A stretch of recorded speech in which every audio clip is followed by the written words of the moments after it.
He was manipulated his entire life, sacrificing his body and decades of his life. His name was Mugek, a man who defeated the greatest masters in the world. But when he grew old, those who used him decided to discard him. That was when he discovered the whole truth. On that day, he ended up returning to the past. Now he knows who betrayed him. So Mugek isolated himself in the mountains and began to train. He lifted stones, climbed cliffs, and swung his sword day and night, all for one single goal: to massacre those who manipulated him. Under the full moon, he finally agrees to accept a drink from the host. Inside the room, the two sit face to face to talk. Ryungjagui remarks that he's waited for decades, calling the other man cold-hearted. He then pours a drink into his special guest's small cup. Recalling the past, he says they were much younger back then. He just watches his companion, remaining silent for a moment. The swordsman then comments that it must have been 40 years. He continues, saying that's when he met the man before him. Going back in time, his younger self was asking to be sent to the past. Faced with the bold request, the older man is left completely speechless. Standing in the hall, they were discussing the reversal of the heavenly cycles. He explains that this was the ultimate technique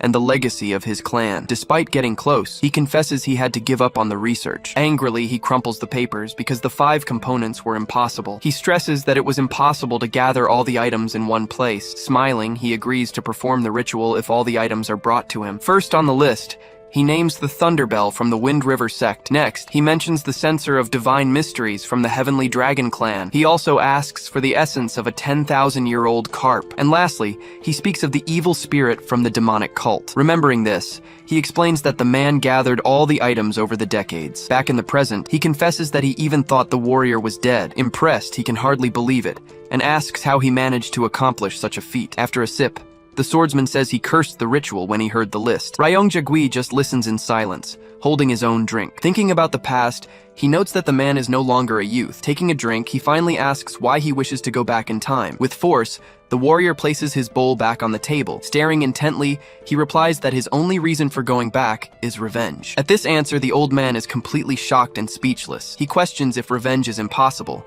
wanting to know who he is fighting against. With a serious look, the warrior prepares to give his final answer. He then reveals that his target's name is the fearsome Mugi-hwa. In a flashback, it's shown that the great pillars of Murim were all killed. Not even Cheonma, the powerful heavenly demon, could escape the massacre. Mugi-hwa, the one without equal, was the one who defeated all the great masters. Alone, he became the only one at the top of Murim's sky. Back in the present, the old man says this is madness, an impossible request. Ignoring the warning, he states that he doesn't care what it takes. Looking at the old man, he reveals that Cheonma was actually his father. The new information leaves the host once again completely stunned. He clarifies that he isn't doing this out of grief for his father's death. Confused, the old man asks what the real reason behind it all would be then. He explains that Mugi spared no one, not even the innocents of the clan. Finding it hard to believe, the old man asks why he would do such a thing. He says he needs to go back in time to defeat him and ask why. Hearing the plan, the old master remains silent for a brief moment. Then he asks if he can ask for a favor, if the ritual truly works. With a serious look, he asks the warrior to look for him in the past. Not understanding the reason, the swordsman asks what he should do after that. The old man then reveals that he must prevent his wedding from happening. At that moment, a strong tremor begins to shake the entire structure of the place. Surprised by the unusual request, the warrior stares at the old man for a moment. He starts to laugh, finding it funny, but the old man says it's not a joke. Agreeing to the favor, he affirms that this is now a promise between them. Calling him to the ritual, he stands up and stumbles a little. He explains that an arm and an eye were sacrifices to obtain the spirit. At the ritual site, the necessary artifacts were all in position. Holding the small box, he prepares to release the final component. Opening the container, he finally unleashes the powerful evil spirit of the cult. As it's released, the evil spirit begins to take over the entire area. The old master then recites the incantation, activating the sacred bell. Soon after, the censer and the essence also react to the ritual's power. Concentrating all his strength, he channels the energy of the 4 sacred items. Suddenly, a large amount of energy manifests in the center of the room. Then a large portal begins to form right in front of him. Astonished, he watches the portal's formation with wide eyes. Seeing that it worked, he shouts proudly, saying he finally did it. Turning to his friend, he asks if he can see his great achievement, but as he looks, he realizes the warrior is no longer nearby. Fallen on the ground, the swordsman seems to have been affected by the ritual's power. Looking at the portal, his expression changes completely as he makes a decision. With a fixed gaze, he prepares to do something totally unexpected. Swallowing hard, he looks in his friend's direction and apologizes for this. Running towards the portal, he shouts that he's very sorry. Lying on the ground, He swears he will find him to warn him of the disaster. Walking towards the portal, the old man says this was his dream. Suddenly, he stops abruptly when he hears an order not to move. Trying to move forward, he realizes his body is completely paralyzed. Appearing from behind, the warrior asks how he could do that to him. Frightened, the old man stammers, trying to make an excuse for his betrayal. The swordsman then says that he, of all people, should know better. Shouting in anger, he lands a powerful punch right in his face. With the impact, his teeth break, and he screams in pain on the floor. Crying, the old man apologizes, saying he lost his mind with the opportunity. He continues, saying he shouldn't have done it after everything. The warrior just stares at him in silence, listening to the apology. Extending his hand, he approaches the old master on the ground. Helping the old man up, he explains that his selfishness helped him. Through gritted teeth, he warns that if it were anyone else, they would already be dead. He says the old man is an exception, forgiving his desperate act. Thanking him for waiting his whole life, he calls him a friend. The two face each other, the old master crying and the warrior observing him. Crying heavily, he tries to apologize once more, saying he is so sorry. The tears continue to fall down his face without stopping for a moment. Then, the old man's body begins to disappear, and the warrior asks what is happening. He continues to fade into the air, slowly vanishing before his eyes. Suddenly, the scene freezes, and several butterflies appear around them. Noticing everything has stopped, he says that time and space have frozen. Confused, he turns to his friend and asks what is going on. An unknown voice then announces that he has passed all the tests. Soon after, a divine and imposing figure appears floating in the room. Understanding nothing, the swordsman turns and asks who he is. The entity reveals that he is the one who can send him back to the past. Questioning his actions,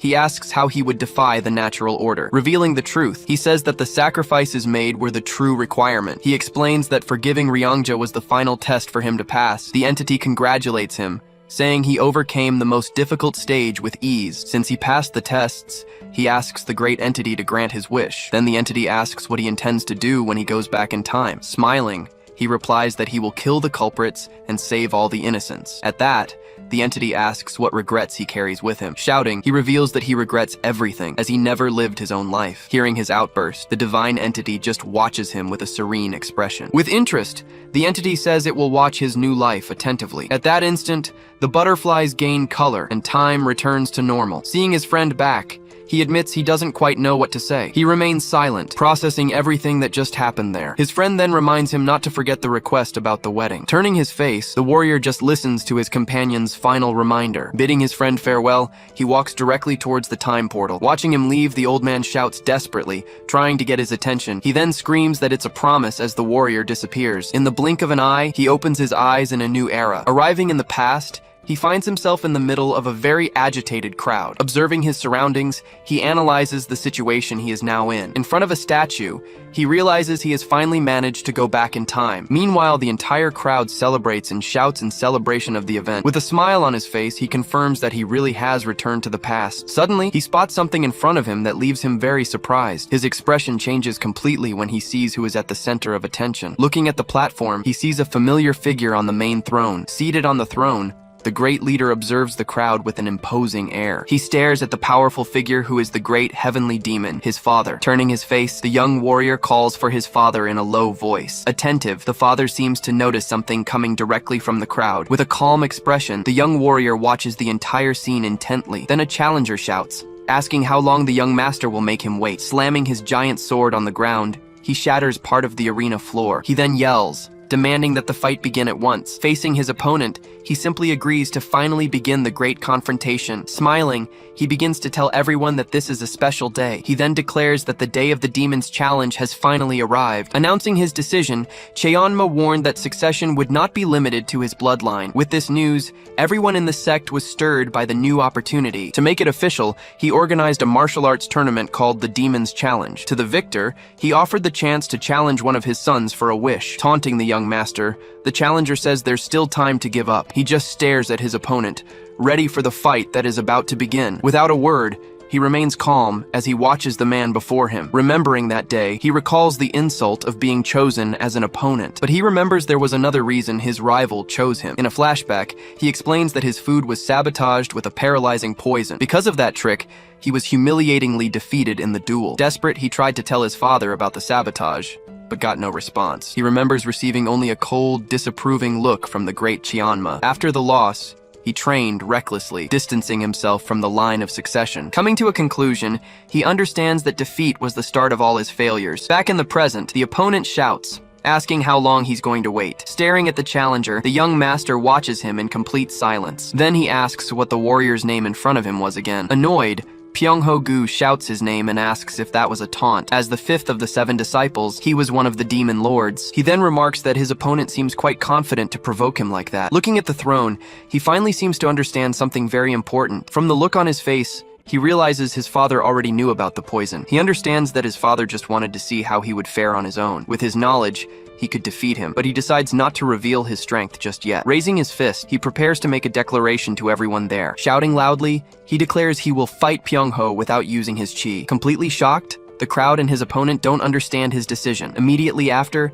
the crowd erupts in cheers, chanting Muguk's name. Meanwhile, Pyong-ho-gu is furious with the crowd's support for his rival. Pyong-ho-gu then shouts that he too will fight without using his chi. With his fist still raised, he faces the crowd before him. At this, some people in the audience complain that the fight will be boring. Holding the hilt of his sword, he warns that the blade has a will of its own. He slams the weapon on the ground, telling the young master to be careful. Feeling his new body, Muguk wonders if it will move as he wishes. Moving his weapon, the challenger yells for him to draw his sword now. Responding calmly, he says a weapon isn't necessary to defeat him. The audience then begins to laugh, taunting the big man with that response. Pyong-ho warns that he won't take his life just because he is Cheonma's son. Leaping to attack, he says he will gladly tear off one of his arms. Dodging to the side, Muguk escapes the massive blow from the giant sword. He then realizes his body is much faster than he expected. Taking advantage of the movement, he lands a kick that sends his rival flying up. Jumping right after, he positions himself in the air, high above his opponent. Moving quickly, he slides across the arena floor toward his opponent. He says this is how his heart used to pound in his youth. Furious,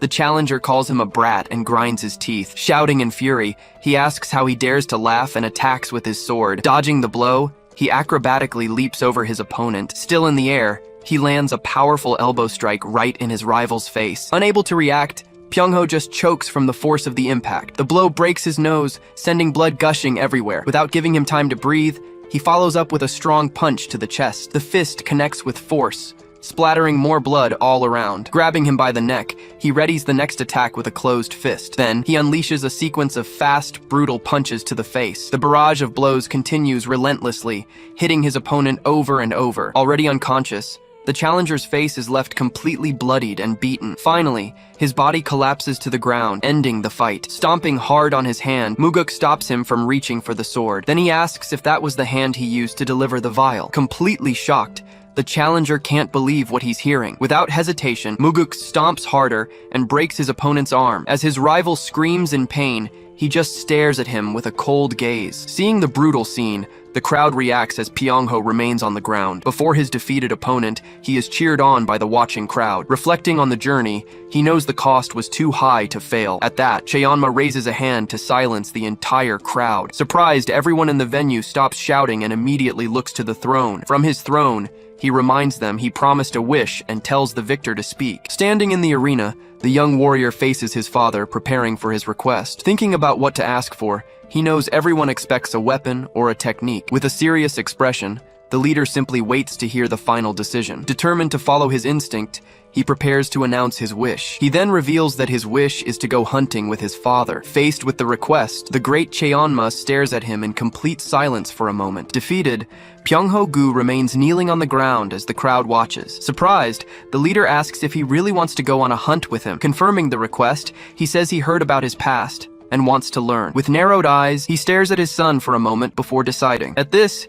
he rests his hand on the throne and prepares to give his answer. Standing up, he accepts the wish and tells him to be ready by dawn. As he turns to leave, his cape moves with the wind. Then, he walks out of the arena, leaving the other lords behind. From a distance, the young warrior watches his father walk away without a word. Then, one of the seated young men calls him a complete and useless fool. Continuing the taunt, he says it was a waste to use the wish like that. Turning around, he asks who he is, as Pyong-ho screams for revenge. With his return, he confirms that everyone's days of corruption are officially over. Later, in his room, he watches the sunset from the window. Looking at his reflection, he still can't believe how young he is now. Then he stares at the image of his older self in the small mirror. Thoughtfully, he wonders what the powerful Mugi might be doing at that moment. He knows the problem is that finding the villain is a difficult task. Appearing out of nowhere, he defeated all the alliances and the demonic cult. With his arms crossed, he thinks that looking for him could be risky. Clenching his fist, he decides his best chance is to get stronger. Standing in the middle of the room, he prepares for his next moves. Suddenly, a voice calls him,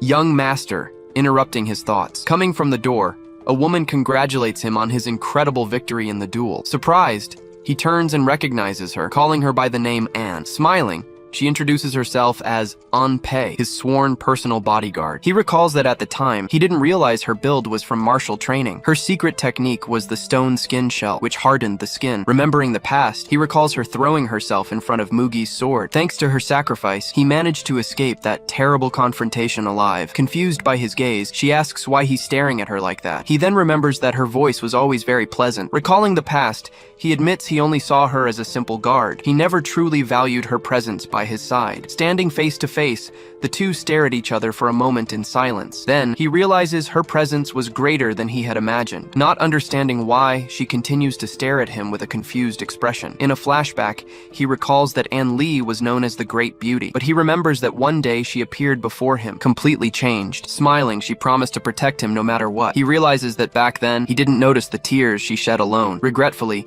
he wonders why he didn't comfort her when she changed. He then admits that he might have treated her coldly without realizing it. With a determined look, he makes a new decision about her future. Looking at her, he says he will also make a promise on this very day. He then vows to reverse the effect of the stone skin technique. Worried, she asks the master if he's really okay. Turning his face away, he remains silent for a brief moment before answering. He replies that he's fine, in fact, better than he's ever been. Still confused, she comments that he's acting very strange. He understands that because she's always close, she noticed the big change in him. Calling for her to come, he says he'll show her something even stranger. She asks where they're going, and he replies, to the kitchen. Arriving there at night, he already has a plan in mind. Once inside, he faces all the cooks lined up before him. Looking at one of them, he asks directly why he did it. Confused, the head cook says he has no idea what he's talking about. With a serious look, he prepares to be more specific with his question. He then asks why his food was poisoned before the great duel. Stammering, the cook denies everything and swears he didn't do it. At this, he asks if he went to bet the 3,000 coins again. Recalling the past, he explains that the cook was a gambling addict. On his knees, the cook begs for mercy, confessing his greed. With a cold gaze, he asks if Pyongho delivered the money personally. Frightened, the cook confirms that yes, he was the one who delivered the bag. Without hesitation, he draws his sword and strikes the traitor with a swift blow. Horrified, the other cooks scream as they witness the scene right in front of them. Looking at the body on the floor, he says a treacherous cook cannot be saved. At this, the head chef kneels and pleads, saying it was all his fault. He replies that the fault is not his, but the traitors who poisoned them. Without a word, he just listens to the head chef's argument. Next, he asks if something unjust in the sect is his father's fault. Scared, the head chef denies it, while Lee watches everything with her hands clasped. He then questions why the old man is trying to take all the blame. No longer caring, he says he wants chicken noodles for dinner. The head chef just closes his eyes in silence, processing everything that happened. As they leave, Lee comments that he ate the same dish yesterday. The two stare at each other for a moment, and she's confused by his gaze. With a slight smile, he replies that in his memory, it's been decades since he ate it. The next day, Cheonma is already waiting for him at the Heavenly Demon Palace. Seeing the preparations, he asks if his son is planning to never return. Answering the question, he says he only brought enough for a few days. Replying to his father, he says they might enjoy the hunt and stay longer. With a serious expression, he stares at him for a moment without showing any reaction. Saying he wouldn't count on it, he starts walking, and his son follows. After a long walk, they arrive in a remote, mountainous region. Once in the forest, the two continue walking along a narrow trail. Suddenly, the father praises him, saying he seems to have improved a lot. Surprised, he wonders if his father noticed his skills from his past life. Deciding to be honest, he realizes it would be better not to try to deceive him there. Confessing the truth, he reveals he's been hiding his strength for a while. With a slight smile, he compares himself to a tiger hiding its claws. The father just watches him in silence as he listens to his son's explanation. Turning, he asks what advantage there is for a tiger to hide its claws. With that response, he says that makes him a cat, not a tiger. Without wasting time, he asks how far his son has ascended with the sword. Being a secret technique, the Sword of the Heavenly Way was passed down through the bloodline. Considered one of the greatest arts, the technique is practiced by masters of the demonic path. With a confident smile, he reveals he has already achieved full mastery of the technique. Just then, a projectile suddenly grazes right past his face. Startled, he says he would have a hole in his face if he hadn't turned his head. Confirming the skill, the father says it seems he wasn't lying. He replies that it would be a shame to ruin the good looks he inherited from his father. At the comment, the father just stares at him in silence for a moment. Seeing the reaction, the young man wonders if maybe he pushed it too far. Acknowledging the achievement, the father says that reaching mastery at his age is commendable. Being praised, the young warrior looks aside with a surprised expression. After the small test, the two continue walking through the dense, dark forest. With a slight smile, he thanks his father for acknowledging his skill. Stopping in a clearing, they prepare to begin the real hunt. Kneeling on the ground, the father asks who taught him how to hunt. After a pause, he finally answers that it was his older brother. Surprised, the young man says he didn't know he had a brother. Revealing the past, he says that he took his brother's life in his youth. Saying nothing, the son just stares at him in silence after the revelation. Responding seriously, he says he's glad he did it. The father looks at him, surprised, not understanding his son's reaction to the story. He then explains that if he hadn't done it, he wouldn't be alive. With a distant look, the father just listens to what his son has to say. Without another word, he turns and continues walking down the trail. Thinking, the son understands that his father is not immune to the pain of loss. With a hand on his head, he recalls seeing no other way out at the time. He concludes that his father found no other way to win the succession. Clenching his fist, he warns that things might not be different with him. He says that if his father couldn't find a way, he won't either. Looking at his father, he questions if he shouldn't have a brother. He finishes by saying that his father knows how vile and cruel he is. With a serious expression, the father faces his son after hearing the accusation. At this, he stops walking and turns to his son on the forest trail. He then says it's easy to speak ill of someone who isn't there. Arriving in a mountainous region, they continue their hunt. Without hesitation, the two leap from a cliff with great speed and agility. Climbing the rock face, he looks at his father with a very serious expression. Remembering his past life, he says he doesn't understand the feelings of a parent. Stomping his foot firmly, he continues, saying it makes him even more curious about everything. Looking up, he wonders what exactly he means to his own father. Stopping at the top of the cliff, his father seems to have found something. Looking toward the forest, he asks what's just ahead. With a serious gaze, his father replies that their dinner is there. Ready to attack, he's asked how he can shoot something he can't see. His father then instructs him to close his eyes and sense his surroundings. Obeying the command, he closes his eyes and begins to concentrate intensely. Explaining the technique, the father says this is how you sense a presence. He then realizes the only presence he can feel is his father's. To continue, his father asks him to project a single stream of energy. His father continues the instruction, telling him to make the movement slowly. He explains to the young man that he should imagine his body as a spool of thread. Finishing the tip, he says to release the energy like a single thread. Suddenly, the young warrior feels a strange presence in the forest. He then confirms he can feel something, as the stream has found a target. At this, his father asks what he thinks he found with the technique. With the projected energy, he believes the target is a tree. Telling him to go slow, his father tells him to examine the area. Sweating a little, he continues to concentrate with his eyes closed. The stream of energy then begins to trace the target, revealing its shape. From the outline, he realizes it's an animal with large tusks. Opening his eyes, he's startled to see it's a wild boar. Confused, he says its elongated body indicates it's a boar. Without hesitation, his father confirms that it is indeed a large wild boar. Clenching his fist, he prepares to finally take down the prey in the forest. Praising himself, he says that not even his father managed this on the first try. Replying with pride, he says he is his son, and it's his duty to surpass him. With a surprised look, his father just listens to the comment without a word. Later, he asks how his son learned to clean the game like that. Pleased with the result, he's happy that his skill seemed natural. He says that the tiger skin his father wears was a gift from him. At this, his father asks if the desire for the hunt was a plan for the succession. Denying the accusation, he says he knows flattery has no effect on him. His father just stares at him, calling his statement quite bold. With a serious look, he asks the real reason for requesting the hunt. He replies that he had two reasons, the first being to learn how to get stronger. His father then asks what he'll do with this newfound strength. He explains that he's not that interested in becoming the next Cheonma. Looking at the stars, he says he would be happy just to be the heir. With his gaze fixed on the sky, he continues to explain his true desire. He thinks that he needs to learn and master the 9 paths of the infernal flames. With a focused gaze, he decides he needs to go beyond simple mastery. Remembering the past, he recalls that even his father was defeated by Mugi. Because of this, he understands he needs to achieve divine mastery to win. At this, his father asks what the second reason for the hunt was. With a smile, he prepares to finally reveal his true motive. He then says he just wanted to spend some time with his wise old man. Scolding his son,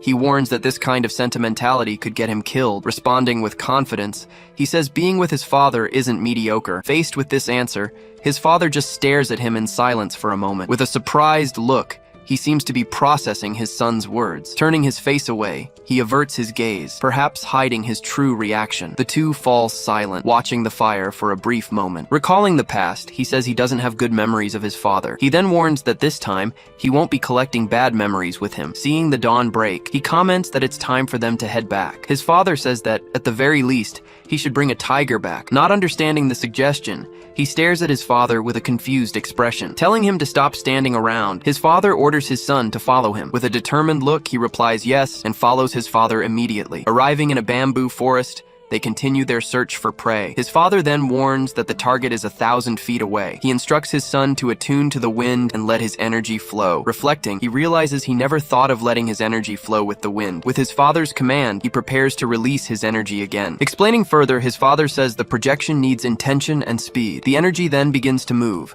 following the invisible air currents. Concentrating, he says he can feel the wind and his chi moving. With difficulty, he wonders how he can combine the two distinct forces. The stream of energy and the wind begin to move in different directions. Suddenly, he realizes something important about his father's technique. He understands that the energy shouldn't ride the wind, but intertwine with it. With this realization, the energy merges perfectly with the wind. The stream of energy moves swiftly, weaving around the bamboo in the forest. He manages to guide the stream over a long distance with the new technique. The energy continues to advance, getting closer and closer to its target. Upon arrival, the stream outlines the animal, revealing a tiger's eye. Startled, he hears the animal's growl and backs away slightly. Turning to his father, he yells that there really is a tiger in the forest. With a serious expression, his father looks at him, asking what the problem is. He then advises him not to slack off on his energy projection training. Showing the drink, he says he has a secret weapon for the night. At the bonfire, the two sit down and start drinking together. Holding the container, his father eyes the drink with curiosity before taking a sip. After a sip, he praises it, saying it's an excellent wine. Pretending to be drunk, he says the drink is a bit strong for him. His father replies that no disciple of the demonic path complains about a drink. Arguing back, he says a poisoned heart is worse than liquid poison. Holding the container, he asks what kind of son would kill his own father. He thinks to himself that he's willing to kill him, as his own life is more precious. Getting straight to the point, he asks his father if he would be able to kill him. Taking another drink, his father says he shouldn't speak of such things so lightly. Looking at the wine, he says that perhaps the drink will give him the answer. At that, he takes a long gulp of the drink while staring at his father. With a serious gaze, his father just watches him in silence. As night falls, the palace grows silent under the starry sky. Inside the hall, Muguk meditates, completely focused on his energy training. With a deep breath, he finishes the concentration exercise. Opening his eyes, he reflects on the progress he's made in his power. He notes that by focusing on his training, he can now disperse his energy. This ability, he thinks, is like having an extra life against his enemies. At this rate, he'll be able to nullify any stealth attack technique used against him. Clenching his fist tightly, he displays his newfound determination. But soon, he remembers an important detail from his past. Even with so much power, his father was defeated by Mugi, and the palace fell. He then recalls the heavenly demon palace and its countless defenses. Recalling the defenses, he mentions the demon lords of the north and south. Guarding the east is the Immortal Fist and his Iron Fist clan. Meanwhile, sorcerers protect the west, and an enigmatic group guards the northeast. Finishing the description, in the southeast is the drunken tiger with his festive companions. Finally, he describes the guards of the southwest, the Jade Viper, and the Mad Monks. Remembering the past, he says he thought the enemy had broken through the defenses. He explains that one of the lords let Mugi in, but the traitor was never discovered. But it doesn't matter to him, as he considers all 8 of them traitors in death. None of them tried to avenge his father. They all simply chose complete silence. Knowing what the future holds, he knows the life and end of each one. Taking a step forward, he begins to move across the large training hall. He then walks steadily towards the exit, his sword at his waist. Affirming his conviction, he says he will use the lords as pawns for his goal. Pausing for a moment, he observes the hall's exit before continuing on his way. As he approaches, he hears a voice asking if the young master has returned from training. Outside, Pyongho-gu shouts at An Li, ordering her to fetch the master. She tries to apologize, but is interrupted by a voice asking what she's doing there. Seeing Muguk, An Li calls him master, leaving the other man quite surprised. He then asks why she stood guard, since he had dismissed her during his training. Coming closer, a man questions Muguk's sudden dedication to training. Recognizing the newcomer, he identifies him as Po Yang, a disciple of the Blade Demon. He then comments that the only reason the other man is acting this way is because of his father. He explains that his father's announcement motivated everyone to try and take him down by any means. Turning to Po Yang, he asks directly what he really wants there. Without hesitation, the man accuses him of crippling Pyongho, his younger brother. With a mocking tone, he asks if the other expects him to take care of his brother. He then says he didn't know they were close enough for that kind of joke. Shouting, the man demands a formal apology for ruining Pyongho. He then connects the situation to an important fact he already knew. The explanation is that the Blade Demon had not yet chosen his main disciple. That's why the man was trying to score points to secure the disciple position. Seeing the whole situation, he can't help but let out a slight smirk. He taunts him, saying it won't help, and the other angrily denies it all. But Muguk surprises him, saying that he actually wants him to apologize. Confused, the man asks why he should be the one to apologize now. Demanding an apology, he says it's for the rude words spoken to his bodyguard. At this, Pyongho-gu is shocked by the demand, unable to believe what he heard. Trying to calm the situation, she says it's okay, but he replies that it's not. Seeing his attitude, the bodyguard is left completely speechless. Maintaining his command, he tells Po Yang to kneel and beg for forgiveness. Defiantly, the man asks if he's supposed to kneel to that girl. With a serious look, Muguk warns him to watch his words. Po Yang shouts that he can kill him, but he will never kneel to her. Smiling, Muguk says that's what he wanted to hear, and that he will grant his wish. With that, he draws his sword, preparing for the fight to come. Seeing the blade, Po Yang and An Li react with total surprise and astonishment. Completely shocked, the man says Muguk has completely lost his mind. He then gives him a choice: kneel and apologize, or fight him. To top it off, he warns that his master won't approve if he backs down now. In response, he says they can all come after him for revenge. He doesn't care. He warns, however, that he will not tolerate disrespect toward his people. At this, the bodyguard watches him closely after hearing his words. One of Po Yang's men calls him a fool for risking his life. With a smile, he says, she's worth it, unlike them. Furious at the response, Po Yang raises his enormous sword to attack. His companions shout desperately, telling him not to do something so stupid. She tries to intervene to protect her master, but he stops her with his arm. Now the two warriors face each other in the courtyard, ready to fight. He says that since Muguk is the commander's son, he can't take his life. Warning that he'll take his arm instead, he spins and attacks with full force. Everyone watches in shock as Muguk waits for the blow without moving. The attack closes in, but he remains still, calmly watching the blade. With a swift motion, the giant sword swings down directly at him, but he stops the giant blade with his own sword, right near his neck. Completely shocked, the companions and the bodyguard react to the scene they just witnessed. He then warns that his rival's reckless tongue has sealed his fate. Slashing his shoulder, Muguk says that he insulted a member of his group. He then adds, recalling that the man refused to apologize in the end. After the attack, he walks away,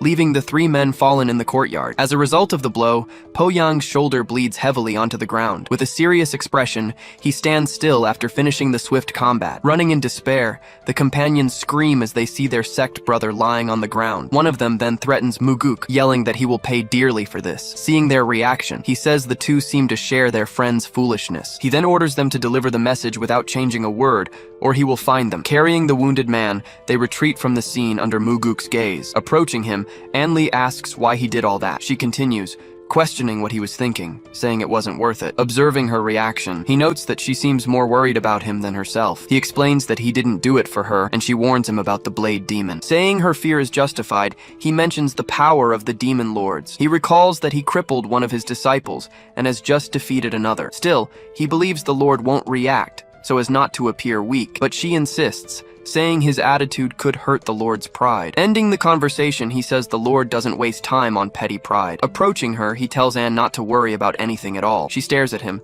surprised by his attitude and his words. After that, the two turn and start walking through the courtyard together. He then comments that eliminating Po will actually give him a great advantage. By defeating them both, he explains, all eyes will now be on him. Stopping for a moment, she thanks him for everything he did today. With a big smile, she confesses she was very happy when he defended her. Hearing her thanks, he just watches her with a slight smile on his face. He then tells her to remember this day for the rest of her life. Keeping his smile, he continues to look ahead as they walk through the courtyard. He then remembers the past, hoping she will always keep smiling. The scene changes. Night falls under a sky with a large full moon. Now in a garden, he walks alone toward a large rock. Sitting there, he reflects that he felt defeated after his family's fall. He concludes by saying that despair almost stopped him from pursuing his goals. He then wonders what would have become of him if he hadn't returned to the past. Suddenly, he senses a powerful presence and turns his eyes, quite startled. Seeing a reflection, he perceives a murderous intent coming directly at him. Turning to the side, he prepares to face the threat that has emerged. The presence fully manifests,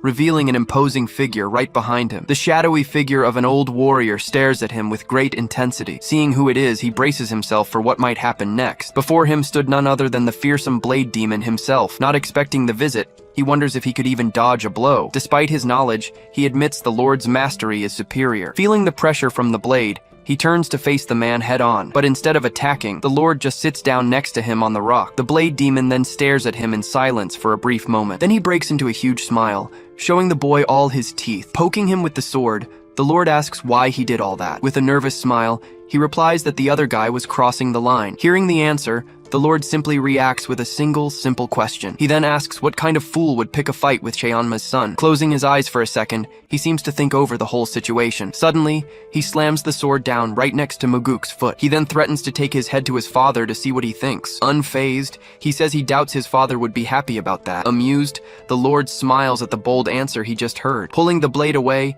he seems to have decided what to do next. Standing up, he drags the sword across the rock, making a loud noise. Continuing the motion, he scratches the rock with the blade, even creating sparks. Not understanding at all, Mugok just watches the Lord's action, very confused. Explaining the drawing, he says the smaller line represents Muguk's favor. Muguk remains silent, just listening to the Lord's explanation of the drawing. After explaining everything, he observes the boy, who now lowers his gaze. Making a new line on the rock, he corrects the proportion set by the Lord. Claiming to be his son, he proposes a 7-to-3 ratio. Seeing the boy's audacity, the Lord breaks into a very satisfied smile. He then says, there's only one way to test this crazy theory. Without backing down, he replies that the Lord underestimates his father's affection. Gripping the sword more firmly, the Lord agrees to his proposal. Then he says they will test it, making the situation much more tense. Seeing the threat, Muguk says that maybe this test isn't necessary. After the response, the Lord remains silent for a brief moment. Smiling, he comments that Muguk isn't as dense as his former disciple. He remains standing there, just observing the reaction of the fearsome veteran warrior. Getting up, he says that if his disciple had been like him, he would still be alive. Calling his name, the Lord turns to give one last important warning. He warns that misfortune has followed him,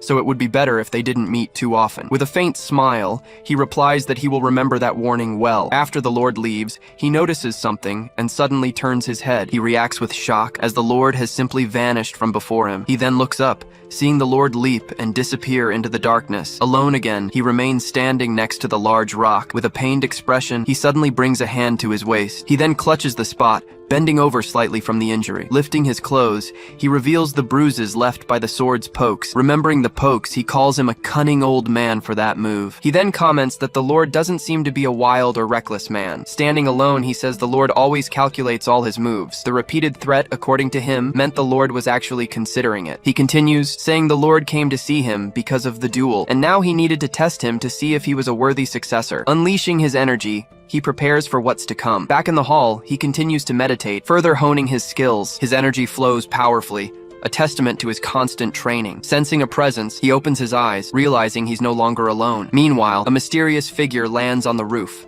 approaching his location. Leaping across the rooftops, the person reveals themselves, watching the courtyard from above. He then looks up, trying to identify the newcomer. Now outside, he faces the figure on the opposite roof. Recognizing the person, he asks in surprise if it's really his father. His father then says he heard about him defeating one of the disciples. Hearing the accusation, he stares at his father in silence, waiting for him to continue. He confirms it, saying the man deserved his fate, but his father says that Cheonpa came to him because of it, leaving him surprised. Completing the story, he reveals the request was to punish his own son. Confirming the story, his father says he was also caught completely by surprise. He understands the Lord is testing his relationship with his father. His father then says the Lord wants to know if he sees him as an heir. Decided, his father says he will do exactly as requested. Muguk says he did nothing to deserve this, but his father says it's simple. Seeing his father's determination, he is left completely speechless. His father then recalls a question he asked in the forest. He confirms asking which lord was the most trustworthy. Remembering the scene,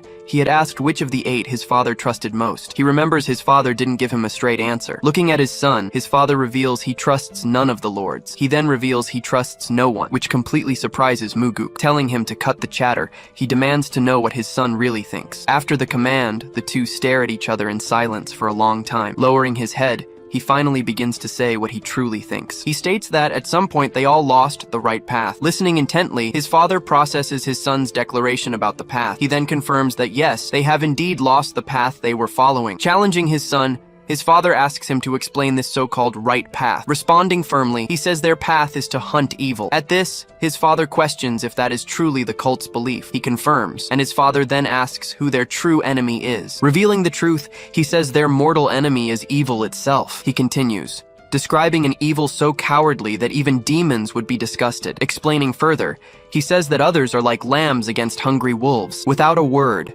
his father just listens to the speech with great attention. He then questions how they can fight evil by clinging to compassion. Stating with conviction, he says only those willing to get their hands dirty can win. Then he shouts that when the great evil finally kneels before them, finishing his speech, he says only then will the demon's path be forged. Having heard everything, his father stares at him with a very thoughtful look. Shouting, he says they must punish themselves more severely to survive. His father stares at him, remaining silent after hearing his words. Watching his father, he realizes he has never heard such thoughts in his life. He knows his father has never had or heard these ideas before. He then explains that these are not the cult's ideas, but his own. At this, his father asks if he has any more arrogant ideas to share. Seeing his father's reaction, he just watches in silence, not responding. Answering the question, he says he has nothing more for today. His father then says he understands why Cheonpa asked to have him punished. Continuing his explanation, he says the Lord must have sensed something in him. Suggesting a reason, he says the Lord noticed his potential as a successor, but his father raises another possibility, that he is a threat. After the response, his father falls silent, just staring at the horizon. Calling his son, he invites him to go somewhere with him. Surprised,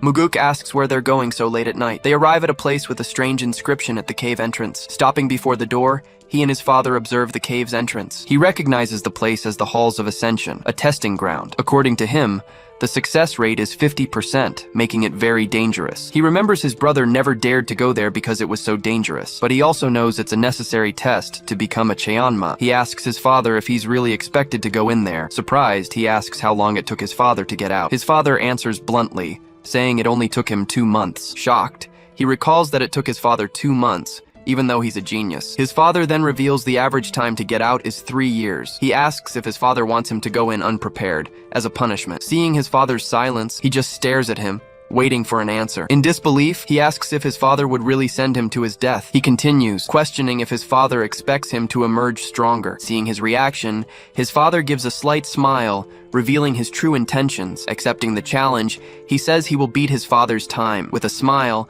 his father advises him to try not to die first. Entering the hall, he starts walking down the long, mysterious corridor. He then wonders what makes this place so special and dangerous. Continuing on, he carefully observes his surroundings. Looking down the endless hallway, he notices the many cells lining each side. He stops in front of a large stone pillar with inscriptions. Reading the rules, he discovers he can't use energy and has 10 days. After reading, he turns his head, noticing something different. Seeing the jars, he understands the pills are for the duration of the tests. Determined to begin, he steps into the circle on the floor to start. As soon as he steps in, a metallic sound echoes throughout the corridor. Suddenly, wooden mannequins emerge from the cells and advance toward him. In an instant, a true army of mannequins forms before him. Analyzing the targets, he notices he needs to cut the areas marked in red. The fight begins. He dodges and attacks the mannequins with his sharp sword. With a focused gaze, he keeps fighting, concentrating on his every move. Attacking relentlessly, he slices through the mannequins with impressive and precise speed. With a final blow,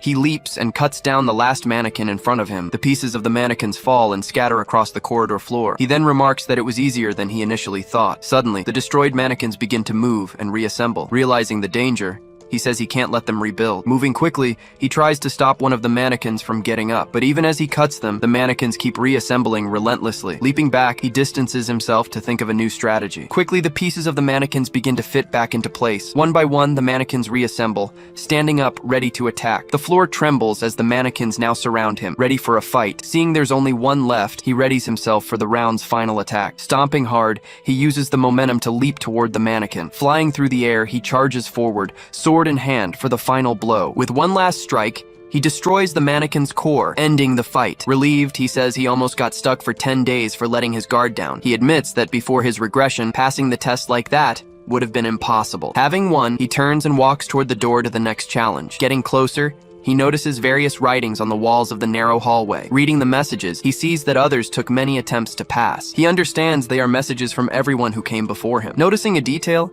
he sees that the final handwriting looks very familiar. Laughing, he recognizes his father's handwriting and the insult to the others. He finds it funny that his father would call their ancestors idiots like that. After reading the messages, he prepares for the next challenge. Entering the new room, he sees an arsenal of weapons displayed on the walls. Looking around, he carefully observes each of the available weapons. He remarks that all kinds of weapons are in this special chamber. With a fixed gaze, he analyzes the arsenal, thinking about what comes next. Seeing the weapons, he assumes the next test has something to do with them. Reading the rules, he learns he must cut a stone in 2 hours with the swords. Stepping into the circle, he prepares for the challenge ahead. Before him, a metal sphere appears on a stone pedestal. Looking at the sphere, he remains silent, analyzing the challenge before him. He finds it strange to have 2 hours to cut the iron ball with energy. Suspicious, he believes there must be something more to such a simple test. Grabbing a sword, he wields it, preparing for the first strike. He strikes the sphere, but the blade shatters, proving the metal is special. With the broken sword, he confirms his suspicions and decides on a new strategy. Holding another sword, he says he'll use his power to pass quickly. Channeling his energy, he prepares to cut the sphere in one blow. With focused eyes, he concentrates all his power into the sword's blade. Stopping his strike,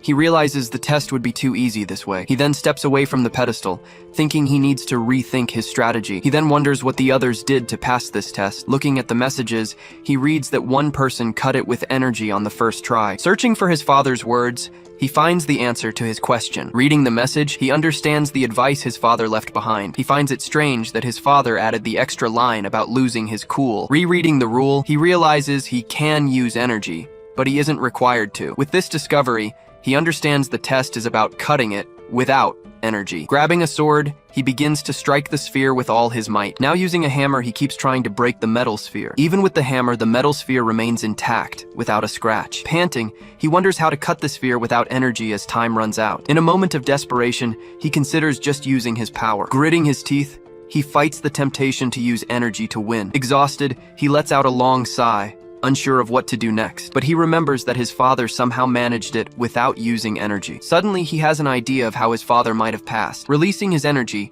he focuses on trying a new approach. He sends his energy toward the sphere to inspect it. His energy envelops the entire sphere, allowing him to feel every detail. Surprised, he notices something he couldn't see with the naked eye. He says he can feel a thin groove running along the entire surface. With the sword in hand, he uses his energy to guide the blade. He realizes the line connects, forming a perfect circle on the sphere. Using the groove as a guide, he spins his body and cuts the sphere. With a precise strike, the metal sphere finally splits in two. With a victorious shout, he celebrates passing the test. But as he looks, he notices something strange inside the broken sphere. Confused, he moves closer to see what the mysterious object is. Shocked, he recognizes the object as a demon essence pill. Holding the pill, he explains that it boosts the user's energy. He realizes that if he had used his energy, the heat would have destroyed the pill. With a smile, he understands it was a reward for those who didn't use their energy. Remembering the advice, he thanks his father and swallows the pill in one go. Sitting on the floor, he begins to meditate to absorb the pill's power. Closing his eyes, he focuses completely on absorbing the new energy. Through meditation,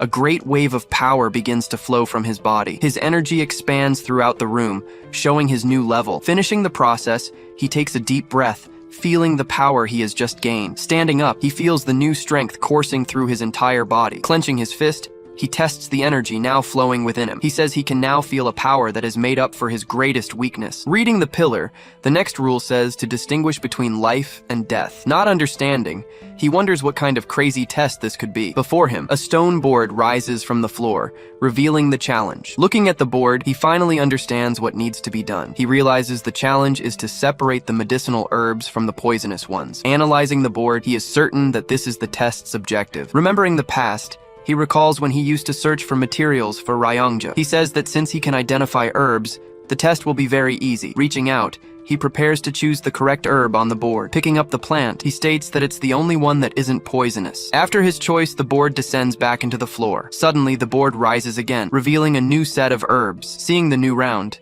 He understands he needs to get it right twice in a row. Picking up the new herb, he analyzes it carefully before confirming his choice. After picking the second herb, the board descends back into the floor again. Waiting a moment, he realizes the board hasn't come back up. Just then, he hears a noise, turning his gaze toward the sound. Seeing the door open, he turns and walks toward the next stage. Arriving in the new hallway, he reads the messages left by the other warriors. He realizes his father memorized every single poisonous herb, one by one. Reading the last rule, he discovers the final test is one of survival. Standing before the pillar, he reflects on the test where failure means death. Seeing the messages, he reads that others were terrified by the final test. He reads another message from his father, which says to never stop moving. Stepping into the circle, he says his father left another clue for the test. He feels the hint is advice for the life that awaits him. As he enters the circle, the scenery around him begins to transform completely. Looking around, he sees the environment change, becoming a desert. Suddenly, he finds himself in a vast desert, alone and disoriented. Observing his surroundings, he realizes that the wind and everything there is real. Bending down, he touches the sand, confirming the sensation is very real. Picking up the sand, he's impressed by the formation technique of the place. With focused eyes, he prepares for the challenge ahead. Suddenly, a horde of enemies appears out of nowhere, completely surrounding him. Seeing the enemies, he realizes they are all just phantoms. Even though they're phantoms, he notes they all seem extremely real and dangerous. Standing in their midst, he can even feel their murderous intent. With a smile, he realizes the great opportunity he's just found. He says he's just hit the jackpot with this test. Wielding his sword, he prepares for the battle about to begin. With sword in hand, he advances to face the horde of enemies. The phantoms attack, and he defends himself, blocking the blow with his sword. Surrounded, he watches the enemy's every move, waiting for the right moment. Seeing an opening, he prepares to counterattack the phantoms. With a punch, he lands a solid hit on one of the enemies, creating an opening. Seizing the opportunity, he attacks another phantom, plunging his sword into its chest. He continues to fight, dodging and attacking with precision and great speed. Leaping into the air, he spins his body, cutting down several enemies at once. He says that since the opponents aren't human, he can fight without holding back. Using his energy, he prepares for a powerful and devastating attack. With a blast of energy, he cuts down all the enemies at once. He realizes that thanks to the pill, he can use his energy more easily. Suddenly, a new wave of enemies with different weapons appears in the desert. Seeing the new threat, he readies himself for another round of combat. Surrounded again, he faces the horde of enemies ready to fight. With a focused gaze, he analyzes the new opponents who seem stronger. The enemies advance, leaping at him with their weapons drawn. Taking a deep breath, he concentrates to unleash all his power at once. Releasing his energy, he creates a protective barrier, repelling the enemies. The energy expands, forming a beam of light that cuts through the air. Struck by the energy, the phantoms begin to be electrocuted and disintegrate. One by one, the enemies are destroyed by the energy he released. Seeing the destruction, he continues to channel his power to finish them all off. Surrounded by enemies, he unleashes his energy, cutting them all down at once. After the attack, the enemies are completely destroyed, their pieces flying far away. With the battle over, he stands tall, surrounded by the remains of his enemies. Lowering his sword, he observes the result of his last great assault. With a serious expression, he gazes at the now silent battlefield. Watching the enemies turn to dust, he wonders if the test is over. Standing alone, he remarks that it would be a disappointment if this was all there was. Just then, he senses a new presence, turning his head in its direction. With a slight smile, he faces the new threat that is emerging. Then a new horde appears, and he notices they seem much stronger. On the defensive, he blocks an enemy's attack with the side of his sword. Just then, he glances over, noticing a new threat coming his way. With his arm, he manages to deflect a spear thrown at him. Even out of breath, he smirks, getting ready to continue the long battle. He then realizes the enemies get stronger with each new wave. Remembering the advice, he says he now understands what his father meant. Moving non-stop, he dodges and attacks the enemies with quick strikes. He reflects that this is his first real battle since returning to the past. In this fight, he feels his past knowledge finally manifesting. Finishing the thought, he feels everything coming together perfectly in his new body. Leaping between enemies, he attacks them with his energy and his sword. Suddenly, several weapons are hurled in his direction at once. With his sword, he manages to deflect all the weapons that were thrown. Focused, he braces for the next move, not losing his concentration. Challenging them all, he yells for them to come at him with everything they've got. Moving faster, He cuts down the enemies, striving to become even stronger. Continuing the fight, he thrusts his sword at another one of the enemies. After a powerful blow, the last giant enemy is finally defeated by him. His energy strike splits the creature right down the middle, giving it no chance to defend. With its defeat, the giant enemy's hand falls heavily onto the desert floor. Panting, he holds his sword, catching his breath after the long battle. Watching the enemies turn to dust, he wonders if the test is finally over. With his body exhausted, he wonders if the battle has finally come to an end. Just then, a door opens, with a message congratulating him for passing the tests. With a smile, he realizes he passed in one day what took his father months. Thinking about the future, he knows this news will cause a huge problem in the cult. According to him, this speed will raise suspicion rather than praise. Reflecting on the situation, he stares into space, thinking about what he'll do next. Decided, he says he'll train more to absorb everything he's learned. 100 days later, Cheonma is sitting on his throne, awaiting news. Returning, he says he did his best, but couldn't break the record. His father asks if he cut the iron ball correctly, and he confirms. Hearing the answer, his father stares at him with a serious, thoughtful expression. After a moment, a faint smile forms on the great leader's face. Surprised, he thinks he saw his father smile, but he isn't sure. Looking at his father, he wonders if he was just imagining things. He then says that Muguk is smarter than he previously thought. Closing his eyes, he seems pleased with the results of his son's training. He then reflects that he used to think his father enjoyed watching his children fight, but he understands that his father endures the loss to secure the future. Suddenly, a voice praises him for passing the tests in 100 days. Seeing the newcomer, he recognizes him as one of his father's trusted men. He identifies him as Chief Strategist Myung-sama, a powerful figure. Bowing, he greets the strategist, saying it's been a while since he last saw him. Seeing the young man, the strategist eyes him with a serious, analytical gaze. Approaching, the strategist says he needs to discuss a matter of the cult with him. Thoughtfully, he understands the strategist's request is actually an order from his father. The man reveals they received an anonymous letter about corruption in the demonic guard. Hearing the accusation, he remains silent, processing the new and serious information. He remembers that the guard is led by the Blade Demon's brother. The strategist explains that the previous investigator was killed during the last mission. Asking about the case, he finds out the killer also took their own life. After hearing everything, he faces the strategist, waiting for the next steps. Without beating around the bush, the man asks him to take over as the new investigator on the case. He knows the task is risky, as the culprits will try to cover everything up. Accepting the mission, he says the strategist is sending him to his grave. Looking back, he realizes the final decision isn't up to the strategist. Turning to the throne, he understands this is just another one of the tests. Just then, his father recalls that he said they needed to punish and correct themselves. Replying to his father, he says that will only happen after he becomes the leader. Taunting his son, his father asks if he's afraid to accept. With a sigh, he says that at this rate, he has no choice but to accept. Accepting the mission, he promises he'll solve the problem without hesitation. After the response, father and son stare at each other in silence for a moment. With a confident smile,